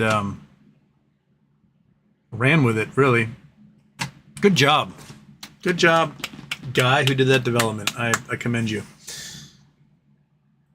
Okay, Walt, the man in the middle, Houston. My NVIDIA deep out of the money puts expired worthless last week. A friend wants to buy some when NVIDIA stock price keep falling. I think it's going to keep falling. I don't know what rate it's going to keep falling, but they're under investigation for monopolistic actions by the DOJ. I bet their accounting practices are going to get them in trouble.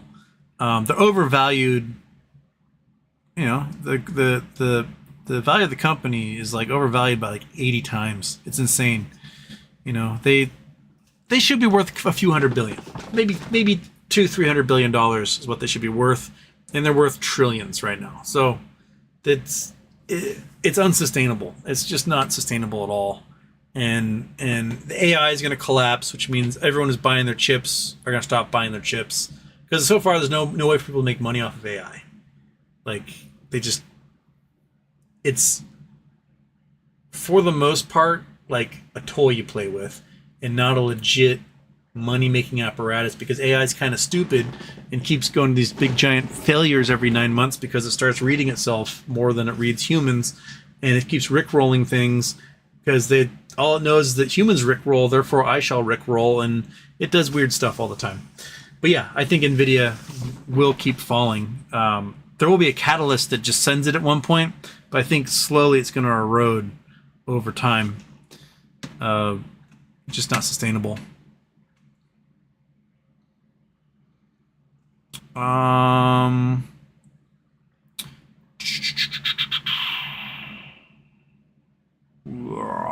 just saw a new solstice, new name. Houston, happy birthday. Why would Zelensky ban Christian Orthodox in Ukraine? Seems short-sighted. I don't think he banned Christian Orthodoxy. I think he banned the Russian branch of the Orthodox Church, because the Russian branch of the Orthodox Church is tied to the Kremlin. So you're no longer allowed to have ties with the Russian Church. You can still be an Orthodox and practice Orthodoxy, but you can't, you know, get your marching orders from the Russian side. Let's make sure. I think that's what it was.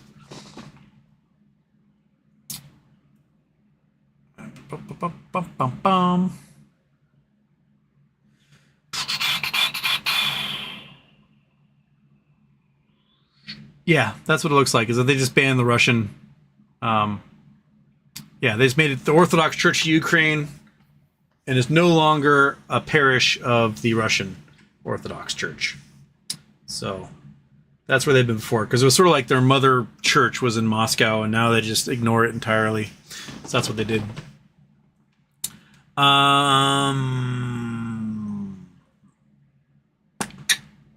Joey Chestnut, KCTV, Joey Chestnut ate 83 hot dogs with buns in 10 minutes. Kobayashi ate 67. Have you ever been in a food contest? Do you really want me to tell that story again? my bananas and Sprite story? Which is only, I've done Chubby Bunny. I dominate Chubby Bunny. These cheeks get huge. I can stuff a lot of marshmallows in there. But yeah, in middle school, I think it was 7th or 8th grade, our middle school cafeteria also served as like the theater. So there was a stage and, you know, stuff. And we're at the tables, and the student ASB comes up like, hey, for lunch entertainment today, we're going to have an eating contest. And I was like, oh boy, I hope they call my name. I'm going to kick ass. And they call my name, I'm like, fuck yeah, it's on. And when I get up there, there's this table, like card tables set up right in front of the kids, right on the edge of the stage. I sit down with, I don't know, 5 or 6 other kids, and they're like, what you guys are going to be eating today is a bundle of bananas and a 6-pack of Safeway brand Sprite. And I was in my head immediately, I'm doing the math. I'm like, okay, how am I going to do this faster than everyone else? And I calculate, I can shotgun the Sprite. I can drink that pretty fast. Just pound it. Probably a few big belches in there, whatever. The bananas are gonna be a tricky one, because if I chew the bananas, that's gonna take forever, right? It's like trying to eat a slice of bread under a minute. You can't go with chewing. You have to go with just swallowing. So I concluded I was going to sword swallow every single one of those bananas, not bother chewing, just shove it down my throat. Minimal gag reflex. Let's do this. And they announced go. I peeled bananas. I just shoved it in there. One after the other. 6 bananas. All the way down. I've got 6 bananas. I could feel them in my esophagus. I could feel them like smashing into my stomach. And the kids in the cafeteria were going fucking apeshit, because I finished those 6 bananas before I think the first kid finished his first one. And they're like, oh my God, that's fastest I made. They're like pulling their hair out, they're dancing. I'm like, oh, this is the coolest moment of my entire life. The entire school is losing their goddamn minds. I'm the man. I got this. I cracked that first sucker. I jab a pen into it and just down the first Sprite. And they're going nuts. I toss that can aside. I do second one. Shotgun. About 80% of the way through that second can of Sprite, something changed inside my body that I did not see coming. And that change was I became a human Gatling gun. And I immediately fired 6 whole bananas, one after another, projectile vomited whole bananas out of my face in 4 seconds, just like, and the looks on the faces of my peers who were like, whoa, this is amazing, he's so fucking good at this, to the horror as flopping bananas came firing out of my body, landing amongst them on their lunch tables, was like whiplash, absolute carnage. I did not know that you cannot eat bananas and drink Sprite without puking. The kids who set up the eating contest knew this, and they thought it was going to be hilarious. They just didn't expect what I brought to the table, which was an insane competitive mentality. So I puked in front of 300 of my peers, 6 whole bananas, projectile vomited them in front of everybody. And that was the last eating contest I was ever invited to do. I'd never been invited to do another one since then. I did a fake one on my friend Ahia in Hawaii when we were in college. My girlfriend at the time was visiting Hawaii, and we went out to Cronies, which is this little bar in Hilo. One of the few bars that where white people aren't going to get in trouble for going to. And so there's like 10 of us gathered around a table, and they got my girlfriend next to me, and my friend Ahia's on the other side, and everyone's like ordering like a martini, beer, margarita, whatever. They get to me, and I'm like, can I have a chocolate milkshake? And then half the people in the group are like, you know what? Fuck that martini. I want a chocolate milkshake. And everyone's changing their orders, and they all get chocolate milkshakes. And they drop off the chocolate milkshakes, and Ahia gets hers, and I get mine, and I'm like, hey, Ahia. She's like, yeah. Like, do you want to have a chocolate milkshake drinking contest? And she goes, you're on. Okay, I'm count of 3. Ready, 1, 2, 3. And I lean down, and I just pull back, and I watch her. And she's like, and everyone at the table is laughing their ass off because I'm not even touching mine. Like, I'm just watching her, and she's doing this like giant long pull. Amelia goes, and looks at me, and I'm just laughing at her. She's like, you fucking asshole. And needless to say, she was so ill from her brain freeze that I ended up winning the chocolate milkshake drinking contest by going slow and steady because she felt so sick she couldn't even finish hers. So yeah, you can play that trick on a younger sibling if you want. It works really well. Because anyone I see in a chocolate milkshake drinking contest, just say no. Don't be an idiot. Yeah. So all right. Blah, blah, blah, blah, blah. Paratarian Houston, you should see King Gizzard and the Lizard Wizard live when they come to your state. Wonderful band full of diverse musical tastes. Oh, King Gizzard's amazing. I've not seen them live, but yeah, they're amazing. Tom R's coming to us from Germany. KCDB, I was billed $2,000 for a colonoscopy and network, and I have Anthem Gold Plan, a good one. This is essential service for my health issues. I need more. What the hell is going on with healthcare? Yeah. My healthcare system is just broken, and the only thing that will fix our healthcare system is to murder insurance companies. And like, I don't use that term lightly, you know, like, I mean, private insurance should not exist. Anyone who currently works running a private insurance company should probably be put in a guillotine and just taken care of. We should nationalize the healthcare industry, put doctors on salary, and just provide healthcare for people at essentially no out-of-pocket cost. You just, whatever you're paying towards your Medicare and Medicaid right now would be enough to cover a national healthcare system. And people just go to the doctor, get their treatment, done. That's it. It's silly. It's silly. It's $2,000 for a guy to jam a camera up your bum hole after filling it with air to go, oh yeah, there's a polyp. It's not $2,000 worth of work, but the hospital's going to charge you for that. And the hospital will probably charge $10,000. And Anthem's were like, oh, we'll cover 8,000 of it. Let that asshole take care of the rest too. Right? That's probably what they did. It's just a stupid system. It's a stupid system. CH, free hot dogs. Free hot dogs are free hot dogs. Dead Bass, sorry. Have you ever had an Icelandic hot dog? Tried one this year on vacation. They're incredible. Oh yeah. No, I ate hot dog almost every day I was in Iceland. But this was 14 years ago. They were very expensive and very delicious. Although the best hot dog of my life is the chef's hot dog on the Cloisters Mountain. It is the best hot dog ever at the Mungahut. I don't describe it. It's a hot dog. It's got some fried things on it, some like alfalfa sprouts, and some sort of white aioli of some kind. And it is mind-blowing. Every time I've gone to Switzerland, I've had one of those hot dogs every day in the middle of the mountain. In the middle of the day, stop skiing, pull up, inhale one of those hot dogs, go about my day again. They're worth every $10 that I spend on them. They're delicious, and now I'm craving them. And my friends who live in Switzerland are moving back to the States, and I don't know if I'm going to have a chance to go to Switzerland again before they move back. So what do I do? Monkey, what do I do? Will I have a chance to go to Switzerland and go skiing one last time before they move back? What do I do, man?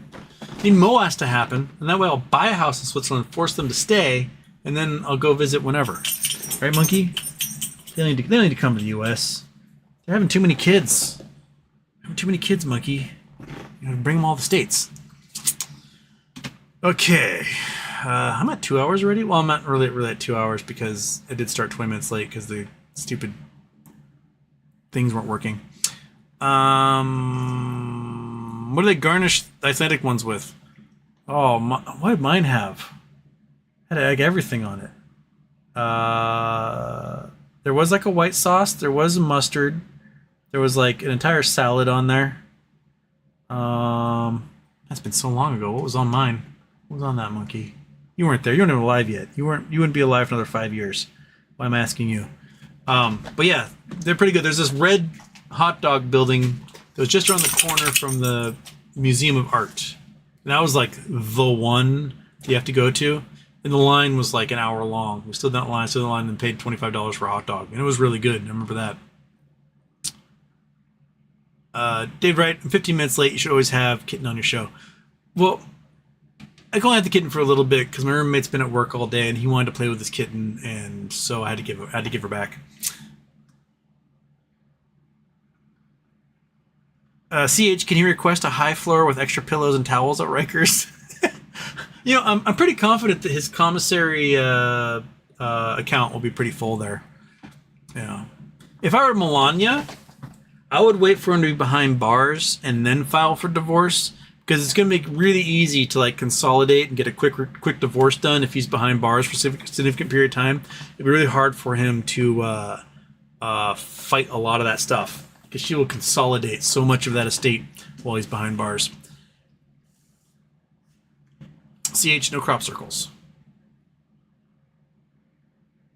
I don't know what that pertains to, but sure.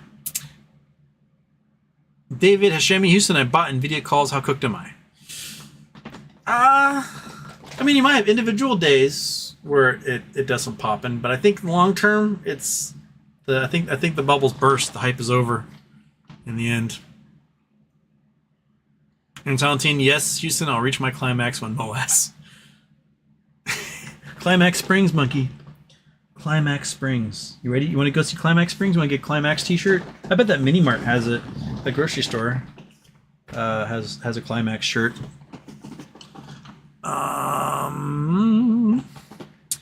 Triple Lindy. This is an honest question. Why do younger men my age like Donald Trump? I don't know. Honestly, I don't know. I don't know why anyone in the chat likes Donald Trump. I don't see him having a single redeeming quality that would make me go, oh yeah. I think some people may like him because they want to see the entire system implode and be destroyed. And that might be what they're going for. Like, this guy is an asshole, is going to destroy everything. I don't think a lot of people realize what destroying the system, what that results in, and how much death and carnage and awfulness and horror you will have when, basic needs can't be met across a large scale. The amount of crime, the amount of destitution, desolation, I think it's better to try to fix the system from within than it is to blow it up and start all over again, because there's a lot of people who are counting on blowing it up so they can become warlords, and having a system of warlords has not proven well for other nations that have gone through that. So I don't see what it is they like. I can understand if that's their mentality. If they believe that he's a good dude who means well, I don't see that either. I don't get it. I guess if you're super racist, okay, you're into the racism train. I get that. I don't believe that's a good reason to like people. It's because they're racist. Trump's recent campaign stops have all been in sundown towns, and if you don't know what a sundown town is, these were towns that had what were called sundown laws, meaning minorities were allowed in town during the daylight, but they had to leave town before sundown. It was illegal for them to be there after sundown. And this kept the town white, but allowed them to have servants and things like that. And it just so happens that everywhere he's had a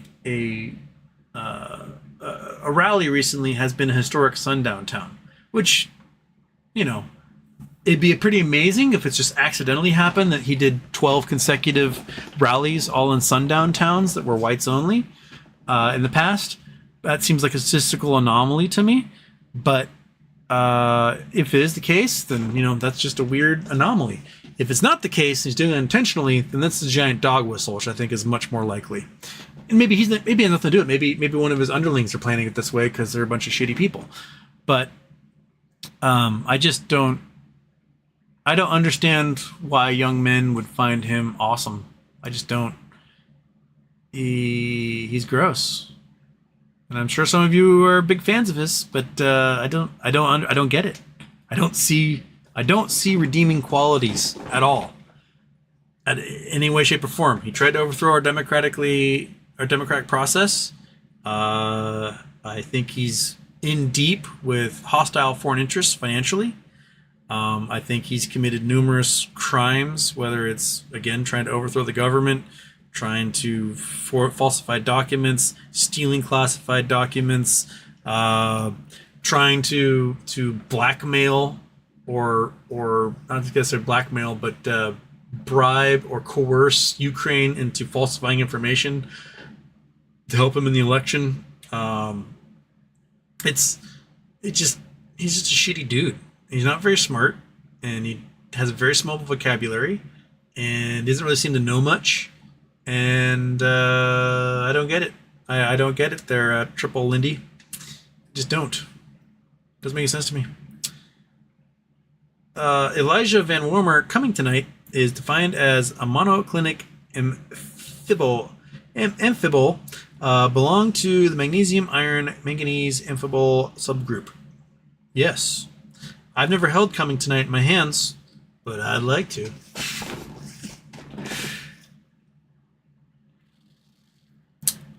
John Vasquez, do you think Operation Sandman has started with Turkey now announcing joining BRICS? Turkey has really made a giant mistake in joining BRICS. There's one truly wealthy country in BRICS, and that's Saudi Arabia. And they're a theocratic dictatorship. It can be said that Turkey's become a theocratic dictatorship under Erdogan. That's true. But you got Russia, autocratic dictatorship. North Korea, totalitarian dictatorship. China, totalitarian dictatorship. Iran, theocratic dictatorship. Saudi Arabia, theocratic dictatorship. Venezuela, autocratic dictatorship. South Africa is South Africa. India has Modi, who is basically, he wants to have a fascist dictatorship, but he hasn't quite harnessed enough power yet to make that happen. And yeah, like together, the economies of these places are quite large, but the destitution amongst most of the population is gigantic, and the overall markets you can sell into as an exporter very small. So I don't see abandoning the European side for the BRIC side. It's going to do anyone any good. And plus, half these countries fucking hate each other. India and Saudi Arabia want to kill each other. China and India want to kill each other. Everyone wants to kill Russia.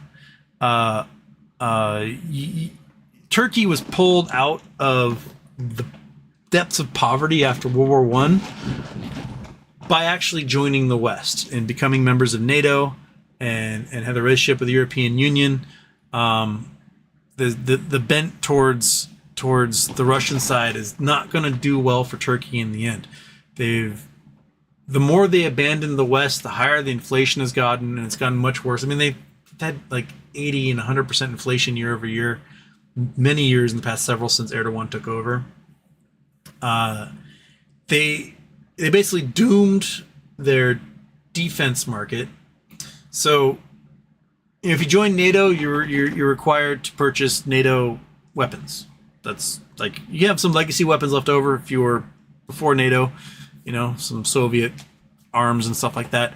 But if you join NATO, you're expected to purchase NATO arms. And Erdogan said, no, I'm not buying Patriot systems or other, NATO-built weapons. He said went out and bought a whole bunch of S-400 anti-aircraft systems. And the NATO group was like, what the hell are you doing, man? Like, why are you bringing in this Russian crap when we got perfectly good NATO weapons here? Everyone's like, I know what I'm doing. And so he bought a whole bunch of S-400s. And then Ukraine gets invaded, and Ukraine vaporizes all the S-400s and S-300s and S-500s and everything else. They're useless. Fucking $50 drones are blowing them up. And all of a sudden, Erdogan's like, hey, NATO guys, we never actually use these S-400s. They're still in a warehouse. Is it cool if I can have some F-35 fighters, please? And NATO's like, eat a dick, dude. So NATO's been pulling their bases out of Turkey at this point, because, the Erdogan can't be trusted. He just can't. I think there's independent defense contractors inside Turkey who maybe not necessarily want to be associated with Erdogan and are going to miss the opportunity of being able to deal their weapons to other NATO nations, which will be whatever it is for them. The Bacteria drones, I don't know if I can pronounce this right, monkey. But if you go back to the Cold War, the nations that sided with Russia and China were always more poor, more destitute than even the worse off nations that sided with the United States during the Cold War. They don't have the markets that you can sell things to and make a lot of money. Yes, you're going to get exploited by whichever side you choose, right? But one of those sides actually has money, and the other side doesn't really have money.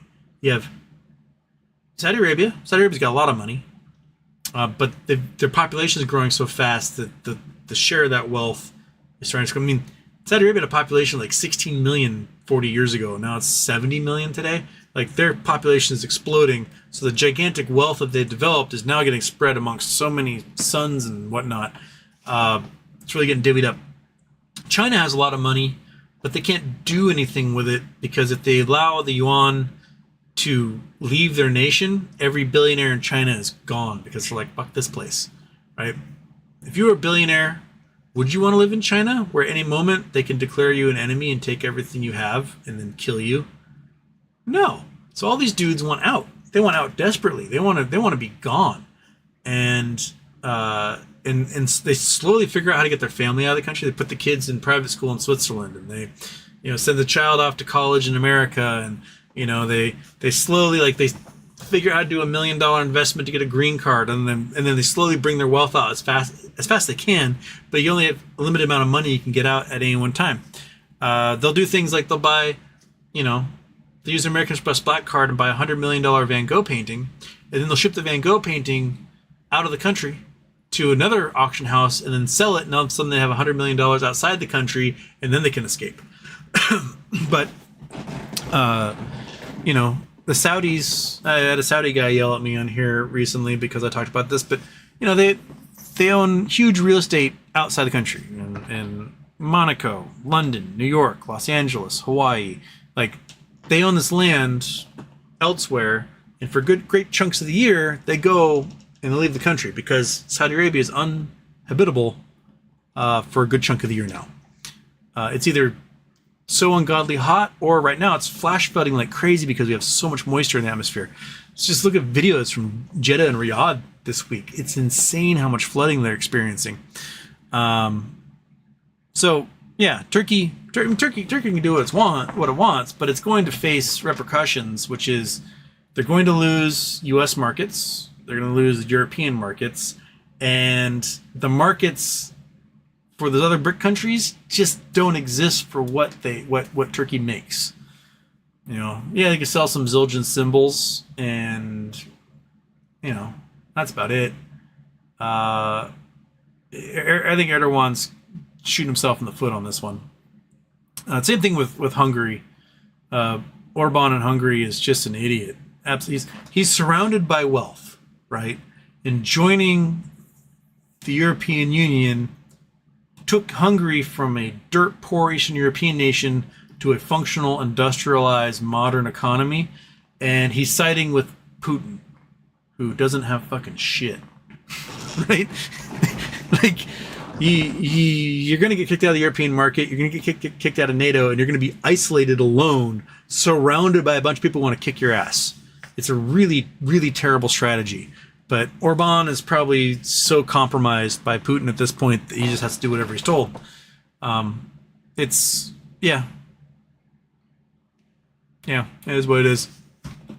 Man, okay, I'm gonna go another 10 minutes because I'll be at 2 hours and change at that point. But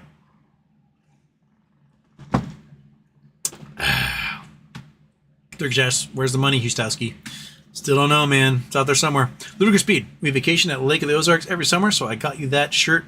Don't have any button-down types, so I had to get a t-shirt. That's all right. It's a hilarious shirt, and I will wear the shit out of it. Thank you. KCTB. Each political side says the other will end the world being economic devastation, or bring economic devastation. It is possible we're actually fine either way. How much fear-mongering is true versus false? I will say one side has presided over economic ruin more than the other. So, George Bush had the dot-com bubble crash in 2001. He had the great financial crisis in 2008. Donald Trump oversaw the COVID crash in 2020. When was the last time a Democrat president? Since Carter. So since Reagan, every economic recession has happened under a Republican. Every single one since Reagan. Now, I do think that that's very, very likely there's going to be an economic recession, a big one, under no matter who wins this next round in office. But that recession is precipitated from the actions or inaction that Trump took during COVID. And we talked about this before. He fired the pandemic response team to help pay for his tax cuts, which jacked the deficit by $1 trillion. And he fired the U.S. aid fast reaction teams that were stationed all over the world, including China, who, when they got word through intelligence agencies that there was an outbreak of a virus, they would go and stamp that sucker out before it spread. And they were in China. They were doing this. They would hear, this farm has a bunch of bird flu. They go kill all the fucking birds, buy a bunch of new birds for the farmer, get rid of the threat of the virus. 2018, Trump gets rid of the pandemic response team, which was a national security level group of people, expert epidemiologists, who literally had a binder full of things we need to do the moment that an outbreak, an epidemic, or a pandemic happens. Flip, do this, action now, right? They had a plan for it. They're experts. They've been writing this up since the Bush administration, right? And then the Obama administration made them a member of the National Security Council. He fires these guys, thinking, when there's a pandemic, we'll hire them back. Well, a pandemic happened. Did you hire them back? No, you moron. And so we had no clear guidelines. And so every single individual state was trying to figure it out on their own. Without any clear national guidelines, old people are getting stuffed into nursing homes and spreading it like crazy. And we got some governors like, fuck, this isn't real. And, they're killing off huge portions of their senior citizen population. And of course, the economy crashes because, well, no one wants to get sick because we don't have a vaccine for this thing yet. And all the time leading up to the COVID crisis, Donald Trump is yelling at the Federal Reserve to cut rates. He wanted negative rates. So the rates are absolutely just 2% or whatever up until the moment that COVID actually hits and everything shuts down. And so he doesn't have the tool of slashing rates to spur the economy and spur investment. So instead, he's got to print trillions and trillions of dollars. So he floods the market with dollars. And people aren't going on vacations. They're not, spending money on gas, and they're eating a lot at home. So they're not going out to eat. So they got all this extra money. What are they doing with it? They're going to spend it in the market, right? They're going to buy toys and other things. And yeah, it spurred some consumer spending in that respect and spurred investment spending. But as a result of the shutdowns, the availability of a lot of goods and services was non-existent. I mean, the stuff that was available was going to have a demand spike with a supply constriction. And so we saw, the inflation happen 2022 as a result of that. People were like, oh, it's all Biden's fault. It's not fucking Biden's fault. It's the fault of the asshole who allowed this thing to become a pandemic in the first place when he had the teams in place 3 weeks earlier. At the end of October 2019 is when the last U.S. aid team was removed from duty in China. And 3 weeks later, COVID appears, and there are no experts on the ground who know how to stop an outbreak before it spreads. None. These are people that cut their chops during SARS, during MERS, who quashed this thing and kept it to a few thousand people who got infected. And all of a sudden, the experts are gone. They no longer have funding. Oh, well, welcome, entire world. Welcome to this stupid disease you're going to get 3 or 4 times a year. It's going to slowly eat away your brain and destroy the economy in the long term. And it just ate away the ability, everyone to work from home. So you don't need office space anymore. Figure out how to work from home. So if I'm a business and I'm spending $30,000 a month on a floor in an office building, I don't need it anymore. I'm not spending that $30,000 a month. Done. Right? I'm saving that money. So our entire economy is boned regardless. But one group has experienced building the economy back up, while the other group has experienced destroying it again and again and again. Because it's short-sighted, lazy ideals that makes this happen. If you had just never cut the pandemic response team and never cut the U.S. aid teams, there may never have been a COVID. It may have been stopped in its tracks before it ever spread out of Wuhan or whatever, right? We don't know because he got rid of the experts who could have done the work. And now it's cost the global economy like $22 trillion or something as a result. So, Bill Clinton, he said, I want to make home ownership more available to low-income people. I'm going to allow up to 5% of mortgages to be subprime loans. And if these folks can make it through the first couple of years of subprime, they can get refinancing options, whatever. 2002, George Bush raises that from 5% to 20%. Let's get more people in these homes, baby. Right? 2004, He raised it from 20% to as many as you want. And guess what started happening? Mortgage brokers, knowing that more money's made off long term off the higher interest rates of subprime loans, started forcing people in the subprime loans to purchase houses they couldn't afford, even at a normal fixed mortgage rate, because the introductory offer was so great. Like, look, you get this house, interest is going to be 1%. You want a $400,000? I'll get you in $1 million house. And a kick-ass, it's got a pool, it's got a 4-car garage, it's got a wall socket that'll suck your dick, it's got whatever, right? And you get into this thing like, oh, and if you get into trouble, you just flip that sucker because real estate's going to go up forever, baby. So people were buying these $1 million homes that they couldn't afford. And they're doing it with what are called ninja loans.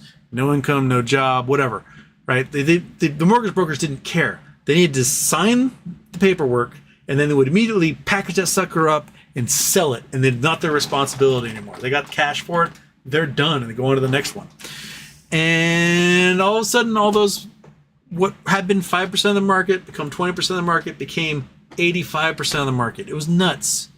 And all of a sudden, all those, the interest rates rose a little bit. All the subprime loans started resetting and getting these giant balloon payments, and default started happening everywhere. Why? Because some lobbyists went to Bush, like, hey, Bush, let's do this thing, kick ass and make some money. And Bush and the rest of Republican Congress are like, sounds good to us. Boom. It's short-sighted.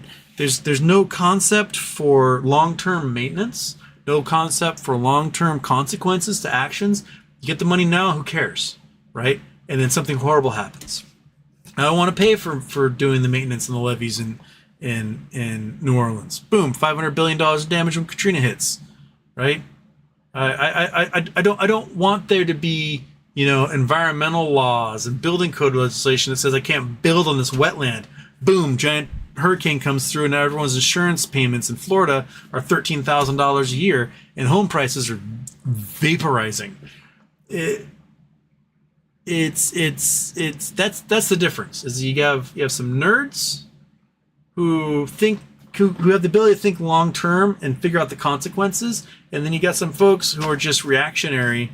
And they just, let's do this now and make money. That's all they care about. And something catastrophic and horrible happens that could have been prevented if they just, didn't eat the entire plate of cookies at once. There's something to be said about some delayed gratification. I know it's ironic because, I'm impatient as shit when it comes to MOAS. But, You got to change your oil every 3,000 miles. You have to check your tire pressure. There's things you have to do to make sure you don't have a catastrophic, calamity at the end. If you don't ever change your oil, your engine's going to explode, and then all of a sudden you got to pay $10,000 for a new engine, right? You don't check the treads on your tires, and they're bald, and the minute it rains, you spin into a tree and kill somebody. You have to do a bare minimum of maintenance, and not to be like, well, I saved $1,000 by not changing my tires. Cool, right? So that's kind of where it's kind of the divide we get into, right? Are you going to do the maintenance that's needed, or are you going to go for the quick buck? And I just,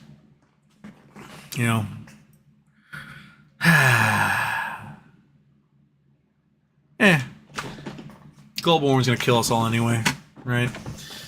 That's what it's going to come down to. Okay, I did not get to everyone's chats. My voice is going. I am 2 hours behind in the chat, so I missed a whole bunch. So, I'm going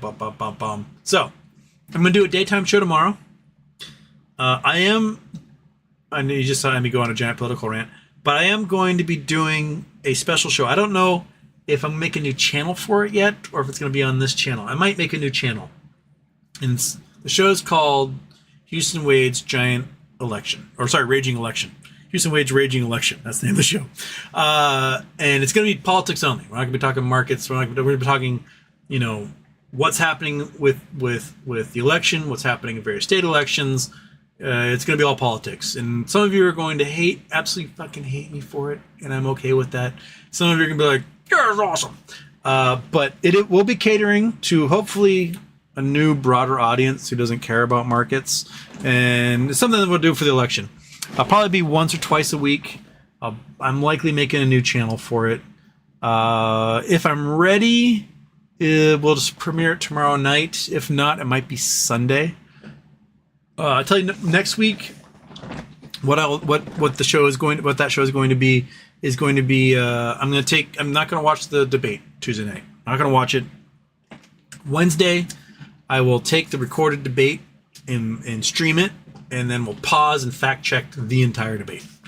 We'll go through it, who had good points, who won this point, whatever, and we'll break it down. It'll probably be like a 3-hour long show. But, so yeah, we'll research everything they say, and we'll go through it bit by bit through the entire debate. Other than that, it'll be extra shows. It won't take away from the normal Houston Move problem, talking about markets and stuff. It'll just hopefully get me to talk about politics elsewhere, because I know a lot of people who hate it when I bring up my political beliefs, but you're gonna get it. So I might as well make a whole new channel that, I don't know, might draw on some audience or something. But yeah. Cool. All right. I'll see you guys tomorrow afternoon for a normal show. Maybe some exciting things will happen between now and then. I don't know. Regardless, Houston's checking out. I'm going to go eat some brownies because I'm downstairs and they're delicious. So you guys have a great night, and we will original After Dark it, and boom.